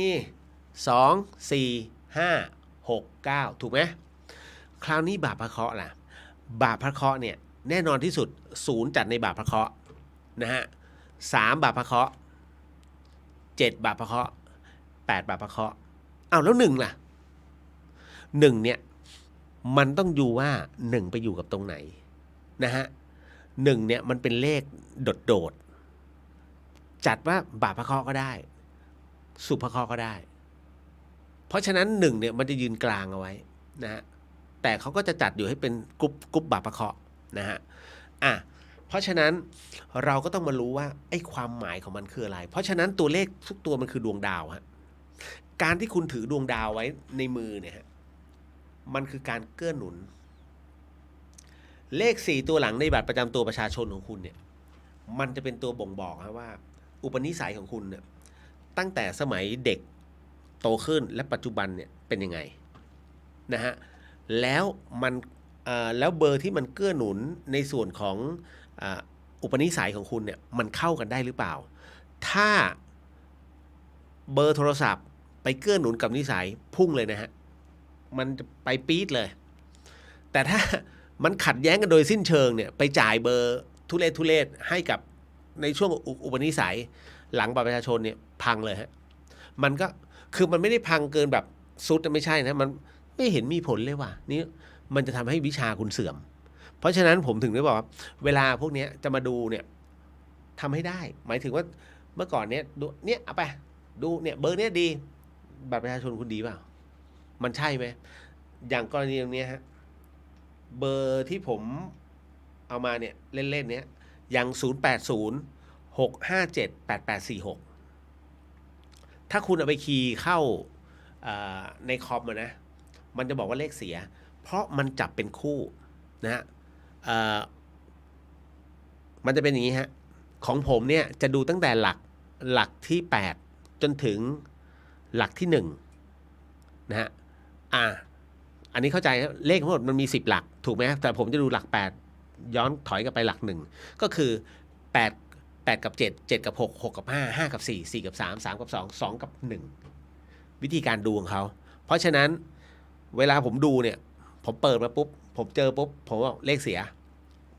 มันก็ใช่เพราะมันจะมีคู่ที่เสียอยู่แต่คราวนี้กรณีตรงนี้อย่างผมบอกว่า080 657 8846เลขเสียของมันในที่นี้ก็คือเลข5784เป็นเลขเสียแต่ถามว่ามันเสียยังไงมันเสียจริงนะฮะแต่ต้องดูความหมายมันด้วยว่า84เนี่ยมันเป็นเลขของคนที่เขาเรียกว่ารู้เท่าทันนะฮะรู้เท่าทันคนแล้วก็เป็นคนที่เขาเรียกว่ากินไม่ลงอ่ะใครมาหลอกเขาฉลาดพอเพราะฉะนั้นไอ้ตัวเนี้ยถือว่าเป็นเลขที่ค่อนข้างถ้าตามเว็บเขาจะบอกว่าเลขเสียแต่จริงๆมันไม่ใช่คุณต้องดูไงคุณจะยอมเป็นคนโง่เหรอถ้าใช้84ต้องเป็นเลขของคนฉลาดอ่ะคุณไม่เอาอ่ะเห็นไหมมันมีหลักของมันนะฮะอย่างเลข57เนี่ย57เป็นคนที่ไม่ยอมคนนะฮะแม้ว่ารู้ว่าตัวเองผิด เอ้ยถ้าฉันไม่ผิดต่อให้แก่แค่ไหนจะมาสอนจะมาว่าเนี่ยเขาด่ากลับนะฮะเลขมันกึ่งก้าวร้าวกึ่งรุนแรงแต่ถามว่าเป็นตัวของตัวเองไหมก็ฉันไม่ผิดอะแล้วอยู่ๆแกมาด่าฉันเนี่ยมันก็ต้องส่งกลับไปแต่อันเนี้ยที่ผมบอกว่า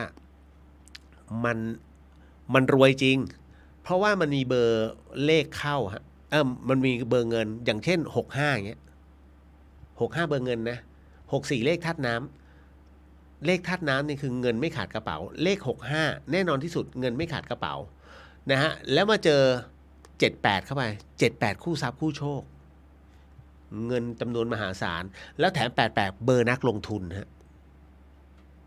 เห็นไหมทั้งหมดทั้งมวลประกอบกัน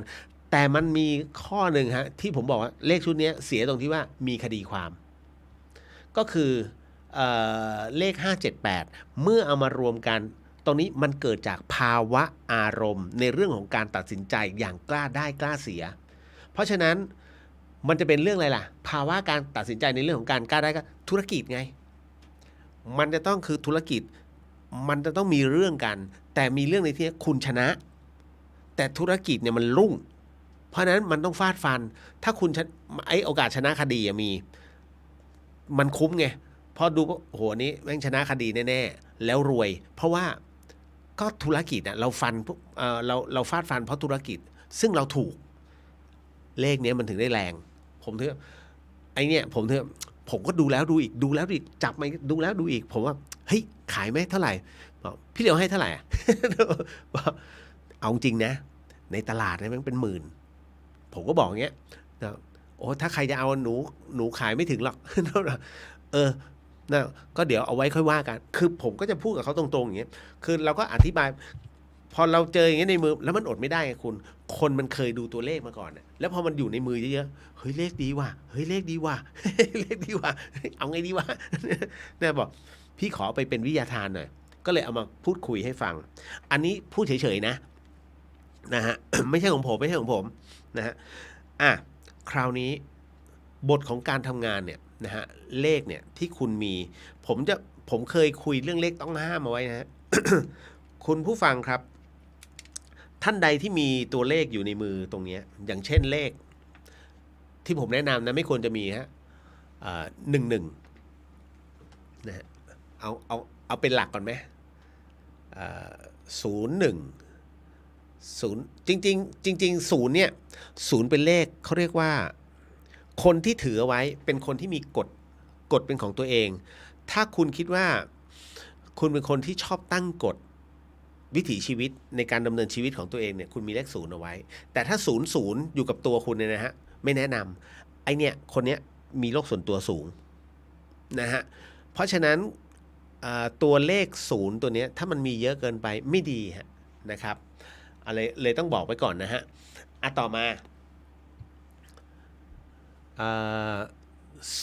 03นะฮะ07นะฮะ08ยังพอทนนะฮะแค่เนี้ย00เนี่ยไม่ได้ตามมาด้วยหลักเลข1 เลข1เนี่ยฮะ11ก็ไม่ดีใครที่มีเลข11เอาไว้เนี่ยฮะวิธีการดูอย่างที่ผมบอกแล้วนะ8กับ7 7กับ6 6กับ5 5กับ4 4กับ3 3กับ2 2กับ1นะฮะถ้า11มันไปคู่กันเงี้ยคุณทิ้งเลยเพราะว่าคนที่มีเลข11เนี่ยฮะที่ประกอบอะไรก็ตามเนี่ยคุณจะถูกเขาแทงข้างหลังเอาดีเข้าตัวเอาชั่วให้คุณถ้าชอบก็ให้พกไว้นะฮะคนที่มีเลข01คุณเป็นคนที่ทำคุณคนไม่ขึ้นนะฮะแล้วก็เป็นคนที่ติดเขาเรียกปิดทองหลังพระนะดังนั้นเนี่ยถึงได้บอกว่า10เกิดขึ้นแล้วนะ11นะฮะ12เนี่ย เป็นอะไรที่ค่อนข้างเขาเรียกเป็นเลขคู่ชู้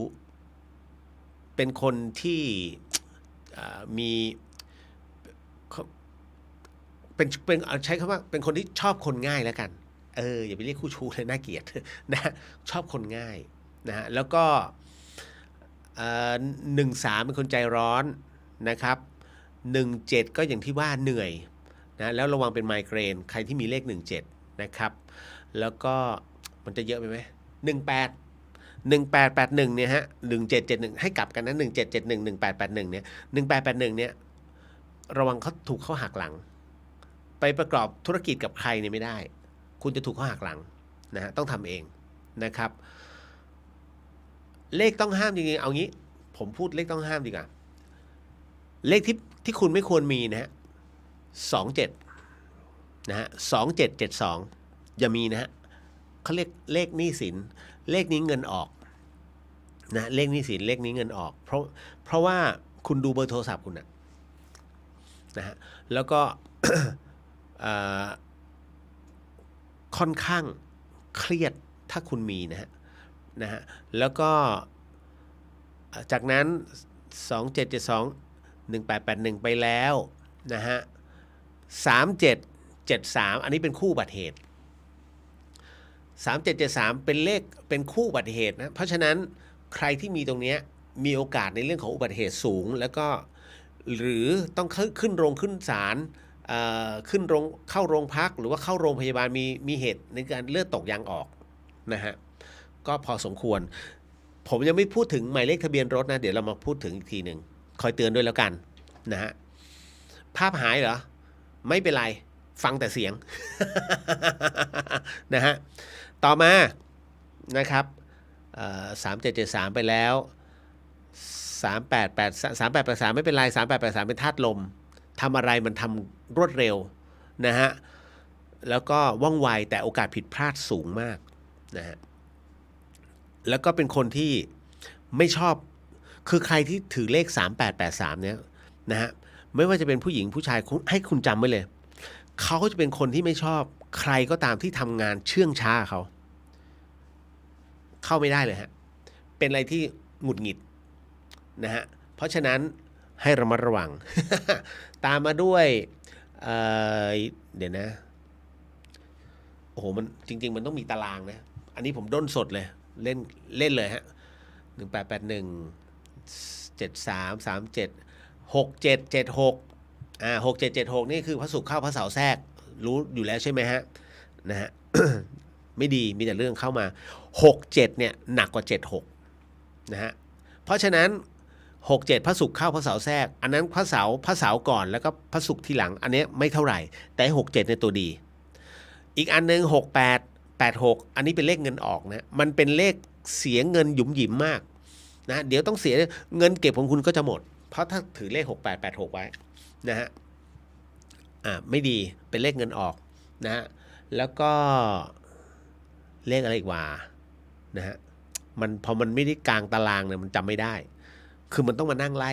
อันนี้คือผมแค่ยกตัวอย่างคร่าวๆแต่ถ้าเลขมหาเสน่ห์เลยนะฮะผู้หญิงเนี่ยให้ถือ3663เอาไว้จะดีมากนะฮะมันเป็นคู่สมพลนะฮะแต่ว่า6336เนี่ยต้องบอกว่างานรุ่งแต่รักร่วงถ้า6226เป็นเรื่องของคำพูดเป็นคนที่พูดจาอ่อนหวานนะฮะเป็นคนพูดจาไพเราะพูดแล้วทุกคนหลงไหลน่าฟังนะฮะดังนั้นเลข2662ถ้ามีเอาไว้สำหรับผู้ที่ต้องใช้วาทะในการพูดจะดีมากนะฮะเลขต้องห้ามสำหรับคนยืดยาดคิดช้าทำช้าคือเลข22อย่ามีทำไมคุณเป็นคนที่ตอนย้อนอยู่แล้วก่อนย้อนตะตอนย้อนแล้วมี22ยืดไปเลยฮะยืดโคตรเพราะฉะนั้นใครที่เป็นคนใจร้อนเขาจะจ่ายเลข22ให้เขาถึงต้องดูอุปนิสัยก่อนอย่างหมายเลขบัตรประจำตัว2ตัวหลังเนี่ย33เงี้ยโอ้ไอ้นี่ใจร้อนแต่กำเนิดนะหรือว่าตำแหน่งที่2กับตำแหน่งที่3ในบัตรประชาชนเนี่ยคู่กันเนี้ยจ่ายเลย22 เดี๋ยวมันต้องเย็นลง มันต้องประกอบกันคุณเพราะฉะนั้นตำแหน่งที่1ตำแหน่งที่2ตำแหน่งที่3ตำแหน่งที่4ในบัตรประชาชนจึงสำคัญนะไม่ใช่อยู่ๆอยากซื้อก็ซื้อไม่ใช่นะมันเป็นหลักของเลขของมันอยู่นะฮะนะอย่างที่ผมบอกเมื่อกี้อย่างไอ้ตัวเลขเนี้ยที่ผมบอกอะไอ้0806578846แม้มันจะดีต้องดูว่าเข้ากับคุณหรือเปล่าไม่ให้จ่ายไปเรื่อยเปื่อยไม่ใช่นะฮะผมถึงได้บอกว่าทำไมเสียเงินมาเป็นหมื่นๆแล้วทำไมดวงกูไม่ดีวะดูหรือยังหมายเลขนะมันเข้ากับคุณหรือเปล่าแค่นั้นแหละแล้วบางทีบางคนเนี่ยใช้2ผมมี3เบอร์นะ แต่ถ้าสมมุติว่า2เบอร์เนี่ยแล้วถ้ามันไอ้2เบอร์ไม่สัมพันธ์กันเขาถือว่าบวกกบลบเป็นศูนย์ฮะไม่เกิดผล เพราะฉะนั้นใครที่ใช้โทรศัพท์นะฮะ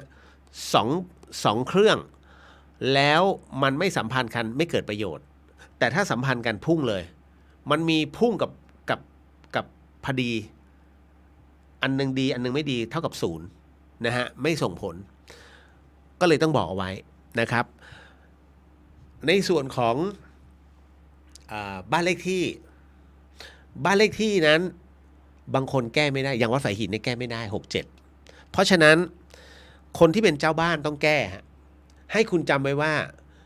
สำคัญที่สุดก็คือเลขหลังทับนะฮะทางบ้านเนี่ยนะฮะให้ดูว่าเลขหลังทับของคุณน่ะคืออะไรนะฮะมันจะมี2สูตรนะสูตรแรกก็คือสมมุติว่า29/4ให้คุณดูเลข4เลขตัวเดียวนะฮะว่าณตรงเนี้ยคือใครพวกคุณจะอุปนิสัยแบบไหนส่วน3ตัวหน้าเป็นบุคคลรอบข้างนะบุคคลรอบข้างอีกสูตรหนึ่งเขาจะบอกว่าให้เอาเลขทั้งหมดมาบวกกันจนเหลือตัวเดียวนะฮะสมมุติว่า29/1เงี้ยก็เอา2กับ9บวกกันนะฮะ2กับ9บวกกันเป็น11แล้วก็ไปบวกอีก1เป็น12นะฮะ12เอามาบวกกันอีกที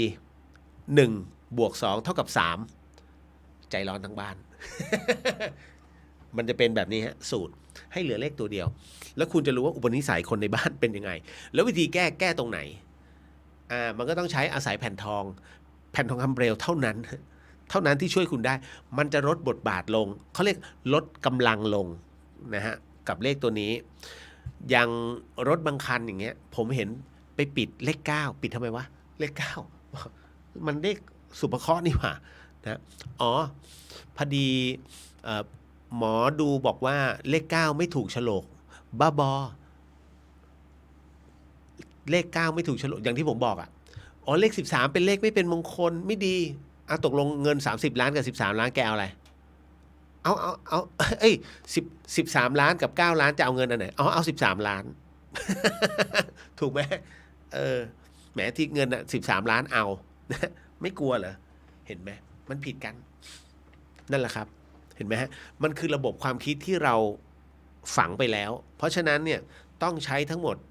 ในการไตร่ตรองนะฮะสงสัยตรงไหนก็ถามแต่เดี๋ยวนะฮะภาพหายใช่ไหมฮะ เดี๋ยวผมก็ไม่มั่นใจฮะว่าทำไมอยู่ๆภาพหายสักครู่หนึ่งขึ้นอะไรเอ่ย51ดีไหมคะท้ายเบอร์ค่ะ51ใช้ได้ครับนะก็เป็นเรียกว่าเลขแห่งการอบรมสั่งสอนนะฮะดีครับจริงๆมันไม่ได้มาดูตรงนี้กุ๊บกิ๊บมันดูภาพรวมนะทั้งหมดทั้งมวลนะฮะอันนี้ก็เลยต้องบอกไว้ก่อนนะว่าตัวเลขถ้าสงสัยให้ถามแต่ว่าถ้าให้ผมแปลทั้งอันไม่แปลเพราะว่ามันผิดหลักการนะครับแต่เลขอย่างที่ผมบอกเลขมันต้องเลขผสมกันนะครับว่าตรงไหนเป็นเลขบาปเคราะห์สุภเคราะห์วิธีการดูตรงนั้นคุณอย่าเชื่อ AI มากนักบางคนชอบเอาไปเทียบ คุณคือเหยื่อ AI ทันทีเพราะว่า AI มันไม่ได้บอกเลยครับว่าท้ายที่สุดแล้วเนี่ยทำไมคุณไม่ไปผูกดวงกับอะไรกับเว็บถูกป่ะทำไมคุณต้องมาหาโหราศาสตร์ทั้งหลายนะเพื่อที่มาดูลัคนาของคุณนี่นู่นนั่นคุณก็ผูกดวงไปเลยตรงนั้นน่ะออนไลน์ไปเลยถูกไหมฮะเพราะว่า AI มันมีแค่ตำแหน่งภาพรวมทั้งนั้นเองนะฮะบางคนไปดูดวงเนี่ยฮะดวงออนไลน์ประจำวันนี้เขาไม่ได้มาบอกดวงคุณนะเขาบอกเป็นภาพรวมของผู้เกิดราศีเป็นดวงรวมฮะนะว่าหน้าที่การงานชีวิตความรักนี่นู่นนั่นมันเป็นภาพรวมเขาไม่ได้ชี้เป็นตัวไปแต่อย่างหมายเลขโทรศัพท์เนี่ยเขาเรียกว่าคุณถือกำลังหนุนเอาไว้มันเป็นกำลังหนุนที่คุณต้องถือเอาไว้ฮะอันเนื่องมาจากว่าถ้าสมมุติว่าเราเป็นคนที่พูดจาไม่ไพเราะ หรือว่าพูดจาไม่ดีอ่ะนะฮะแต่ถ้าเราซื้อเฮ้ยพี่เลียวเขาบอกเลข62มันเป็นเลขสำหรับพรีเซนต์ไว้คุณมีเอาไว้จบเลยนะฮะมันจะทำให้มีความรู้สึกว่ามันจะบีบเราให้พูดอีกแบบหนึ่งให้พูดอีกสไตล์หนึ่งซึ่งมันไม่ใช่ตัวเราแต่มันพูด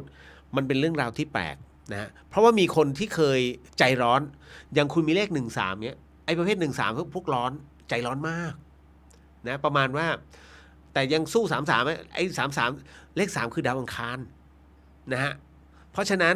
ต้องการปะทะสงครามอย่างเดียวฮะดังนั้นไอ้คนที่ถือดาวอังคารเลยเนี่ย33นี่ฮะเป็นอะไรที่โอ้โหสุดๆแล้วฉันอยากมากนะฮะเพราะฉะนั้นไอ้ประเภทเนี้ยสตาร์ทรถปุ๊บอยากถึงเลย จริงๆเลยต้องแจก2ให้ นะดับเบิล2นะแล้วเลขเยอะๆถามว่าดีไหม ขออภัยเลขเยอะๆอย่างเช่นอย่างผมอะเลข6เยอะ666เงี้ยในหมายเลขโทรศัพท์นะ666นะฮะถามว่าดีไหมมันเป็นเลขแม้จะเป็นเลขสุภเคราะห์แต่ว่าถือว่าเป็นผู้รักสบายอันนี้เป็นเลขไอเดียนะฮะเป็นเลขของคนที่ชอบงานนำสมัยนะฮะเลข6เยอะ มันก็เนี่ยมาแล้วไม่ให้พูดเสียงมันจะหายไปทีนิดนะครับเอาล่ะก็เลยบอกเดี๋ยวขออนุญาตนิดนึงฮะภาพมันหายใช่ไหมภาพหายจาก Facebook ค่ะ YouTube มีภาพค่ะเดี๋ยวขออนุญาตขอบอกพระอาจารย์ก่อนแป๊บหนึ่งนะฮะแป๊บหนึ่งฮะนิดนึงฮะขอเดทแอร์อยู่5 วิพอไม่ถึง10อ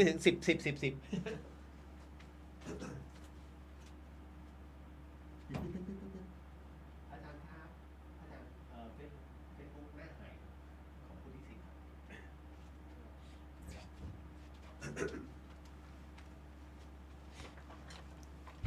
10มาแล้ว มาแล้ว นะฮะไม่หายแล้วเดี๋ยวแป๊บหนึ่งฮะเดี๋ยวท่านปรับให้ อ่ะมีท่านใดสงสัยตรงไหนนะก็เดี๋ยวถามมาคืออย่างนี้หลายท่านเนี่ยสงสัยในเรื่องของแล้วมันจะมีผลไหมกับชีวิตไม่มีหรอกเอาจริงเพราะชีวิตเนี่ยของที่เราทำอยู่ทุกวันนี้มันคือตัวเรานะฮะคุณอย่าเอาตัวเลขมานำชีวิตนะตัวเลขเป็นแค่ส่วนหนึ่งที่มันเป็นแค่กำลังหนุนคุณจะไปเสียกำลังใจ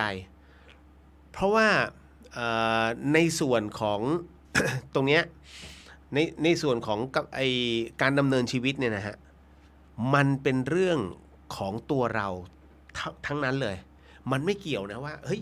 จะต้องเป็นอะไรล่ะอ๋อเป็นเรื่อง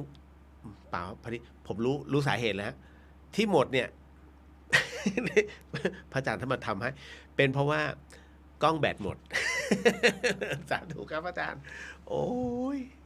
นะฮะมาแล้วภาพมาแล้วฮะขอ75กับ54หน่อยครับพี่75เป็นเลขอย่างที่ผมบอกอ่ะเป็นเลขที่ไม่ยอมใครนะฮะถ้าผิดนะครับดังนั้นในส่วนตรงเนี้ยนะครับ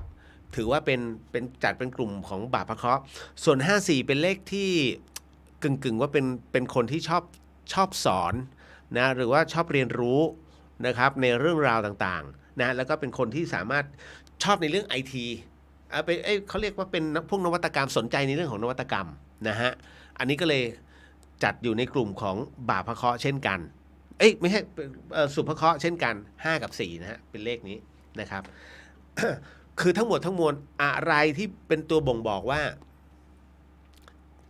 มันดีไม่ดีใน10ตัวเนี่ยเอา8ตัวนะฮะเอา8ตัวตำแหน่งที่3จนถึงตำแหน่งที่10แล้วกันนะฮะถ้าคุณมีเลขสุภเคราะห์อยู่ข้างในอ่ะให้สันนิษฐานได้เลยว่าเลขคุณดีหมดซึ่งมันราคาสูงมากเลขไม่เสียนะฮะแต่ถ้าเมื่อไหร่ก็ตามมันมีเลขเสียอยู่ก็จริง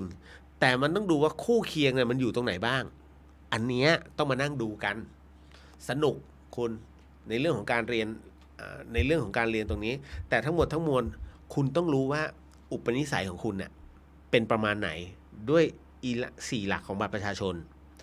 วิธีการดูบัตรประชาชนของคุณเนี่ยนะฮะ4 หลัก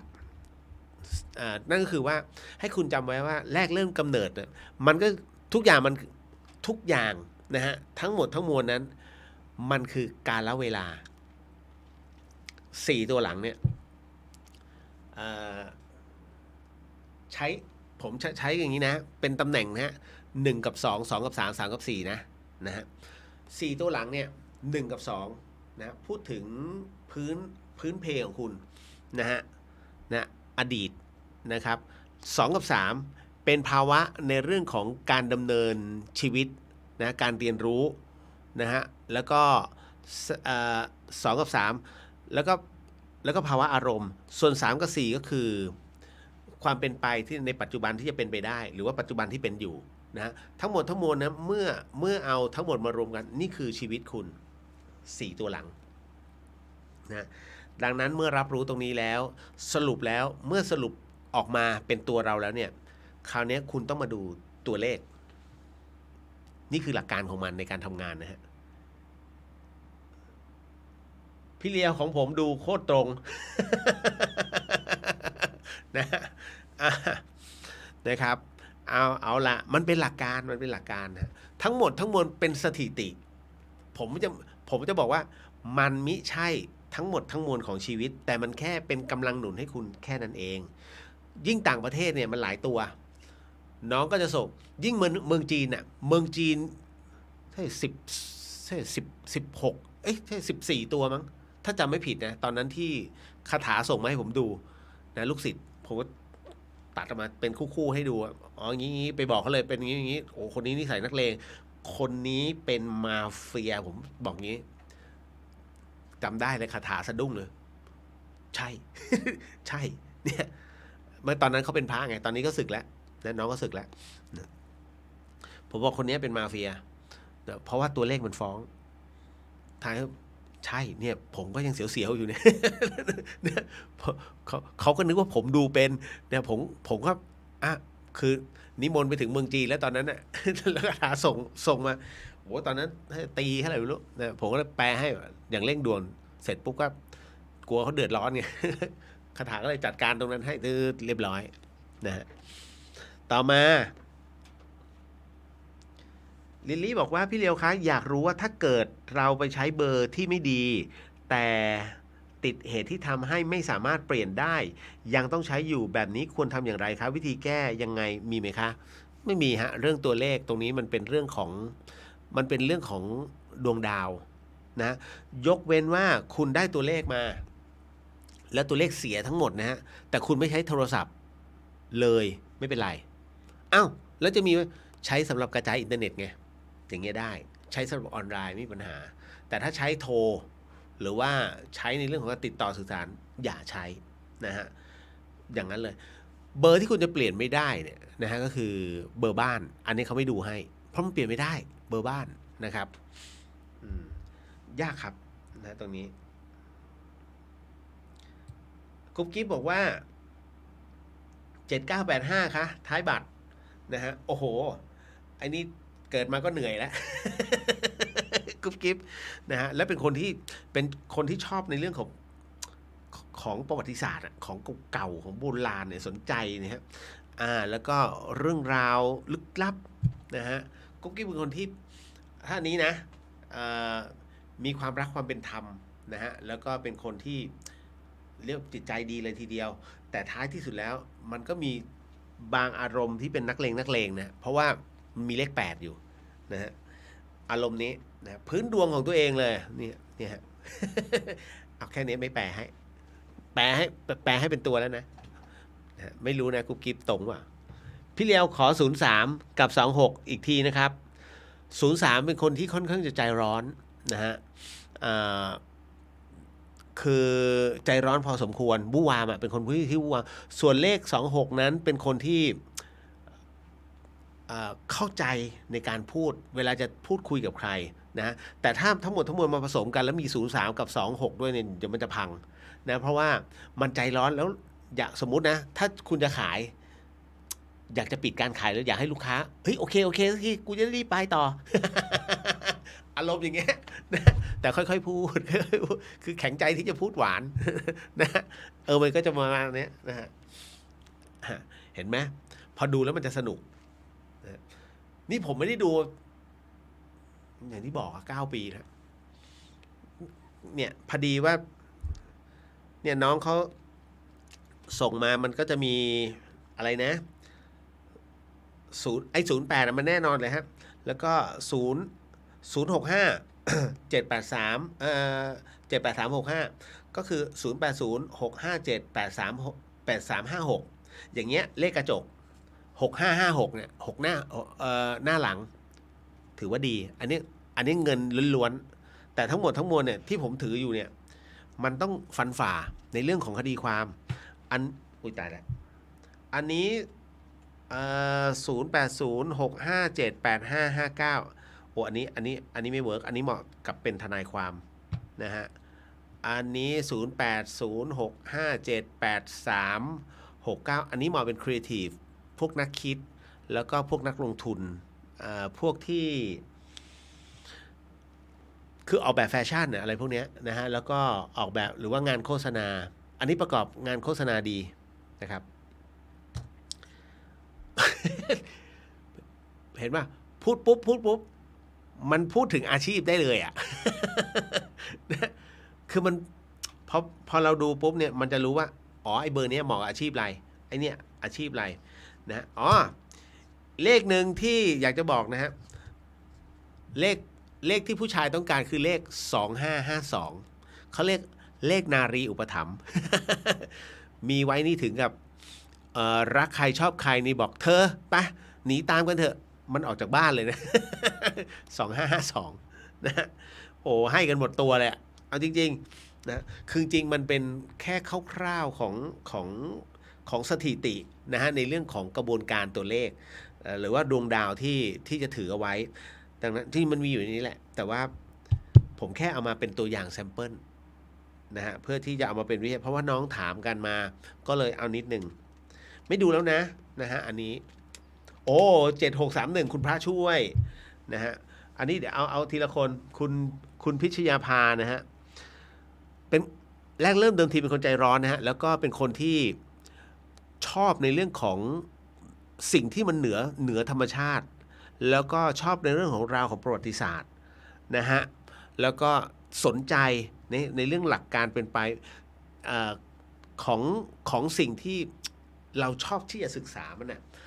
ถ้าพุทธศาสนาก็ย้อนไปถึงประวัติศาสตร์นะย้อนไปถึงอดีตชอบอะไรแบบนี้นะฮะมันรู้สึกสนุกและเป็นคนที่ช่างพรีเซนต์เพราะประกอบไปด้วย4 พูดเยอะ นะอันนี้นะครับส่วนเบนซ์นะ7631โอ้โหคุณพระช่วยอันนี้นะค่อนข้างจะสาหัสนะฮะแรกเริ่มเดิมทีค่อนข้างเอาการนะฮะมันมีเลขพระเสาร์พระศุกร์เหนื่อยเครียด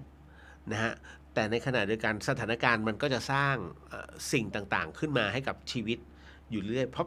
ะพื้นดวงเป็นคนใจร้อนแต่เขาเป็นคนที่มีความคิดเป็นของตัวเองนะเป็นคนที่เชื่อมั่นในตัวเองอยู่แล้วนะดังนั้นเนี่ยมันจึงประกอบกันว่าทุกอย่างประสบผลสำเร็จได้ด้วยความเชื่อมั่นของตัวเองแต่ลึกๆแล้วสักทีดิ เสร็จสักทีดิให้ได้สักทีดิใจร้อน นะพื้นของเขาประมาณนี้โอ้มากันใหญ่เลย นะฮะคุณนพดล06เป็นครูได้ไหมครับพี่โอ้โหเครียดนะฮะอันนี้ถ้าเป็นนักคิดเป็นคนที่นักออกแบบเนี่ยได้อันนี้อันนี้บัตรประชาชนหรือเปล่าใช่ไหม0667เนี่ยฮะเป็นคนที่มีกฎในตัวเองเป็นคนที่ตั้ง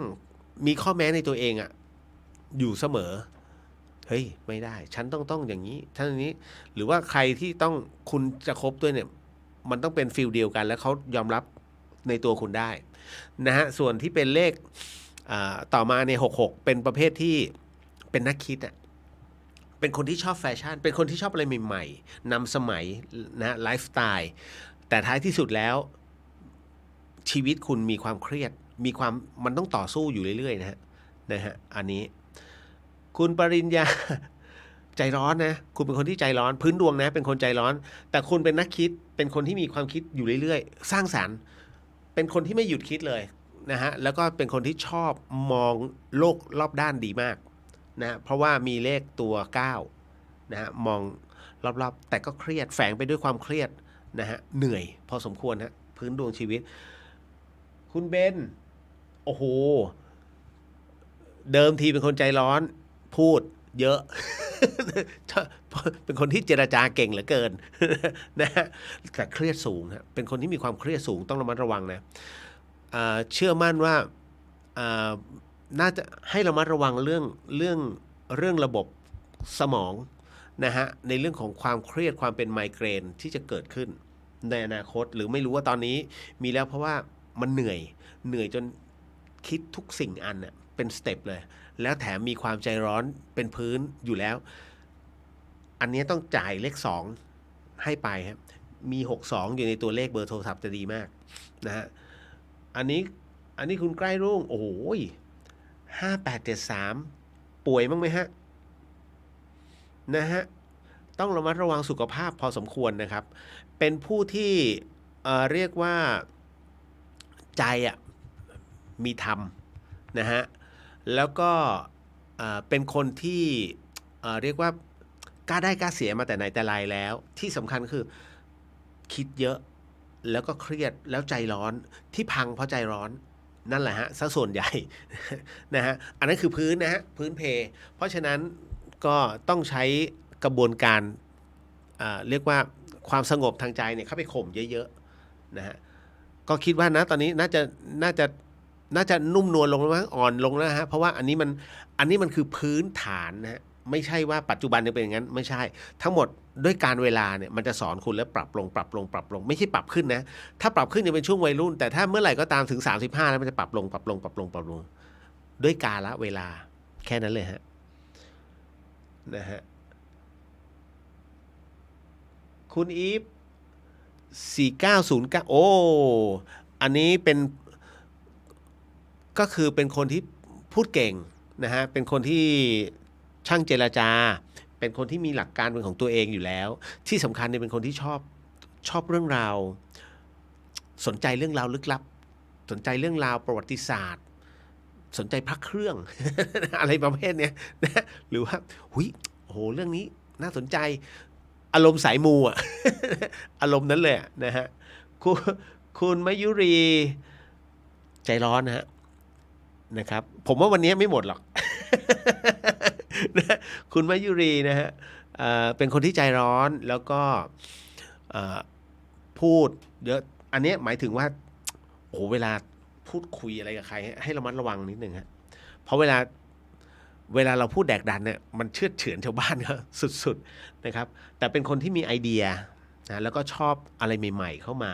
นะครับและเป็นคนที่หาเรื่องราวอะไรเยอะแยะไปหมดเข้ามาหาตัวอยู่เรื่อยๆเป็นเรื่องที่ดีแต่ก็เฉือนเยอะเหมือนกันนะ โอเคลิลลี่บอกว่า7428ใช่ไหมฮะเหนื่อยอันนี้ไปแล้วไม่ใช่เหรอใช่ไหมนะฮะเหนื่อยด้วยก็เป็นคนที่เรียกว่า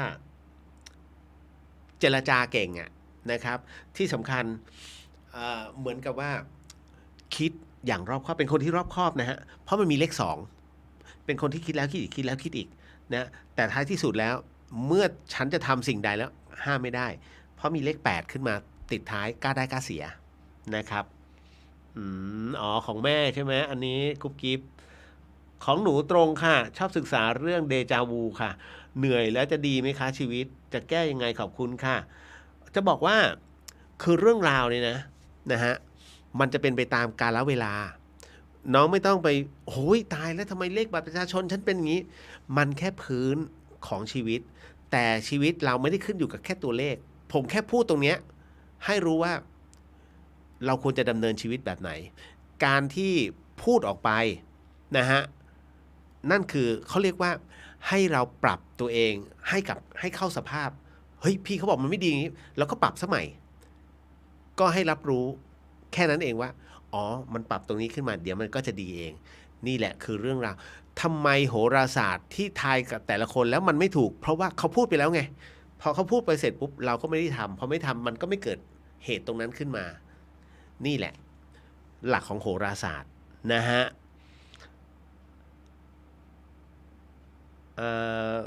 คุณมายุรีขอบคุณค่ะอุ้ยเบนส่งมาเต็มที่เลยนะฮะไม่สามารถดูให้ครับ ถ้าตัวเลขส่งมาทั้งหมดดูไม่ให้ไม่ได้ เดี๋ยวมันตีกลับอีฟว่าจริงค่ะพี่เลียวมีพระเครื่ององค์พระเดชพระคุณหลวงพ่อฤาษีนะเต็มเลยครับพี่ ที่หนูอ๋อ นะฮะอืมคือเราคือวิชาพวกเนี้ยมันไม่ได้ทิ้งไปไหน เพียงแต่ว่าเรารับรู้แล้วก็ดูเอาไว้มันเป็นเหตุตามเหตุปัจจัยอะเนาะนะฮะมันมันเป็นความเพลิดเพลินเราดูเพื่อความเพลิดเพลินเราไม่ได้ดูด้วยการค้านะฮะคือบางคนอาจจะดูเพื่อการค้าแต่ผมเนี่ยดูเพื่อทักว่าเฮ้ยน้องทำบุญมั่งนะฮะก็จะเป็นอย่างนี้ผมอารมณ์เดียวกับพี่ติ๊กกลิ่นสีมิได้มาเอ้ยเนี่ยไปซื้อเบอร์เนี่ยพี่ขายเดี๋ยวจัดให้นะฮะยอมเสียหน่อยอันนี้เขาเรียกหวังผลประโยชน์ นะมันก็ต้องผิดครูบาอาจารย์ซึ่งผมอะการเรียนรู้นะฮะพุทธิสิทธิ์เนี่ยมันหมายถึงทำคุณให้สังคมชื่อมันบอกงั้นนะมันจะหาประโยชน์ไม่ได้นะเพราะฉะนั้นเนี่ยผมก็เลยอะไรที่เป็นธรรมทานอะไรที่เป็นวิทยาทานนะครับเราแบ่งปันกันแค่นั้นแหละผมก็แค่มีความสุขก็พอ นะเราได้สุขใจไงนะฮะเอาล่ะเนาะ มันคือความชอบส่วนบุคคลนะฮะเพราะฉะนั้นวันนี้อาจจะได้ไม่ครบทุกคนไม่เป็นไรเดี๋ยวเอาไว้วันอื่นเรามาเล่นกันใหม่ปังสนุกดีค่ะชอบฟังคุณเลียวได้ข้อคิดดีๆแล้วก็นำมาปรับปรุงต่อไปจนลมหายใจสุดท้ายนะฮะเป็นอะไรที่เราทำตรงนี้เพื่อส่วนรวมดีกว่านะฮะเพราะหลายคนมักจะไปจบตรงที่เขาทักแบบนี้ต้องไปซื้อเทียนนะฮะไปซื้อนี่นู่นนั่นนะเทียนประจำวันเกิดจุดผมถามจุดแล้วได้อะไรมันก็ไม่ไปกับพร้อมยันคือมันเป็นกุศโลบายที่ทำให้คุณสบายใจเมื่อทำอะไรสบายใจทำเลยนะฮะไม่ใช่เงินผม เพราะว่าคือเราก็รับรู้แหละว่ามันเรื่องดีไหมเรื่องดีแต่ต้องถามว่ายันที่ทำอ่ะยันเขียนหรือว่ายันปั๊ม ถ้ายันปั๊มก็แค่ปั๊ม นะฮะแล้วก็ขายเขาหลอกขายเขาเพราะว่ามันมีตามร้านทั่วไปบึ้มเลยนะฮะโอ้กำไรเทียนมียันที่ก็ซีหลอกมาแปะเคยแกะไหมล่ะอ๋อเขาไม่ให้แกะเอาแน่นอนนี่ ลองซื้อมาทั้งเล่มแล้วลองแกะดูเดี๋ยวก็รู้ เขียนเปล่านะฮะถ้าเขียนใน20 บาทเขาไม่ได้หรอกหรือว่า100 บาทเนี้ยไม่ได้หรอกนะถ้าเทียนที่ต้องเขียนด้วยมือจริงๆเกือบพันนะฮะแล้วก็ลงเขาเรียกว่าคาถาแล้วต้องเผาเป็นพันนะไม่คุณจะมาเสีย100 นึงไม่ใช่ไอ้นั่นยันซีหรอกนะฮะ พูดไว้เป็นข้อคิดเดี๋ยวผมก็โดนด่าพวกนี้ พี่เลียวนี่มึงเฉลยเขาเรื่อยแต่ก็ผมก็ไม่อยากให้หลายๆท่านเนี่ยไปเสียรู้เขาไงนะเพราะฉะนั้นทั้งหมดทั้งมวลที่ผมพูดมาในวันนี้เราจบกันตรงนี้เนาะไม่งั้นเดี๋ยวโดนด่า เดี๋ยวมันจะผิดครูเอาไว้ถ้าสมมุติว่าวันดีคืนดีนะฮะอยากจะปรึกษาอีกทีก็เดี๋ยวก็เข้ามาในเนี้ยแล้วผมก็ถ้าว่างก็จะบอกให้แค่ไหนแค่นั้นเห็นไหมหลักการมันของผมจะไปต่างจากชาวบ้านเพราะผมเรียนก็คือได้รับจะใช้คำว่าบัญชาก็ทุเรศนะ ได้คือประมาณว่าได้รับอนุญาตนะฮะสำหรับครูบาอาจารย์บอกว่าให้มาช่วยเหลือทางเนี้ยโอเคอนุญาตห้ามทำเป็นการค้าเพราะไม่งั้นของเข้าตัวนี่แหละผมถึงต้องทำตรงนี้ให้เอาละหมดเวลาแล้วพรุ่งนี้ไหวไม่รู้นะฮะถ้าบอกผมนี่ขำเลยไม่ใช่ ไม่ใช่เงิน นะฮะไม่ใช่เงินผม เอาล่ะโอเคแล้วเดี๋ยวไว้พรุ่งนี้เจอกันเนาะนะครับสาธุสาธุสาธุนะครับสิ่งหนึ่งสิ่งใดที่ผิดพลาดพลั้งไปต้องขออโหสิกรรมณที่นี้ไม่ได้ตั้งใจหรือมีเจตนาเขาขอมอบอันนี้ส่งผลบุญในค่ำคืนนี้ให้กับองค์พระสัมมาสัมพุทธเจ้าทุกๆพระองค์พระธรรมเจ้าทุกๆพระอริยสังฆเจ้าทุกๆพระองค์พระปัจเจกพุทธเจ้าทุกๆพระอสิติมหาสาวกเจ้าทุกๆพระองค์รวมไปถึงพรหมเทพเทวดาทั้งหลายสรรพสัตว์สรรพวิญญาณทั้งหลายสรรพเจ้ากรรมนายเวรทั้งหลายทั้งปวงญาติสนิทมิตรสหายทั้งหลายครูบาอาจารย์ ทั้งหลายรวมไปถึงสัมภเวสีทั้งหลายณตรงนี้ก็ขอให้ได้รับอานิสงส์ผลบุญในค่ำคืนนี้ด้วยเช่นกันขอมอบอานิสงส์ผลบุญในค่ำคืนนี้ถวายแด่พระอาจารย์ภาสกรภูริวัฒโนก็ขอให้ได้รับอานิสงส์ผลบุญในค่ำคืนนี้ด้วยเช่นกันขอมอบอานิสงส์ผลบุญในค่ำคืนนี้ให้กับคุณฟังที่ฟังในช่อง FM 104.50เมกะเฮิรตซ์ทั้งจังหวัดเชียงใหม่แล้วก็จังหวัดใกล้เคียงรวมไปถึงช่อง YouTube ของวัดไฟหินแล้วก็ Facebook ของวัดไฟหินทุกๆช่องทางก็ขอให้ได้รับอานิสงส์ผลบุญในค่ำคืนนี้ด้วยเช่นกันขอมอบอานิสงส์ผลบุญในค่ำคืนนี้ให้กับคุณฟังที่ฟังในช่องพุทธิสิทธิ์รัตนภูมิแล้วก็เรียวหรือเขียนก็ขอให้ได้รับอานิสงส์ผลบุญในค่ำคืนนี้ด้วยเช่นกันนะครับก็ขออนุญาตนะครับในเรื่องของการแผ่กุศลให้กับสรรพวิญญาณด้วยสาธุสาธุสาธุครับสัพพโรกาวินิมุตโตสัพพสันตาปวาจิโตสัพพเวรมตีกันโตนิปุตโตจตุวังภวสัพพิติโยวิวันชันตุสัพพโรโกวินาสตุมาเตภวะวันตรายโยสุขีทีขายุโกภวะอภิวาทนาสีริสนิจังวุฒาปัจจายโนจตารโรธรรมาวทันติอายุวันโนสุขขังพลังนิพพานังปรมังสุขัง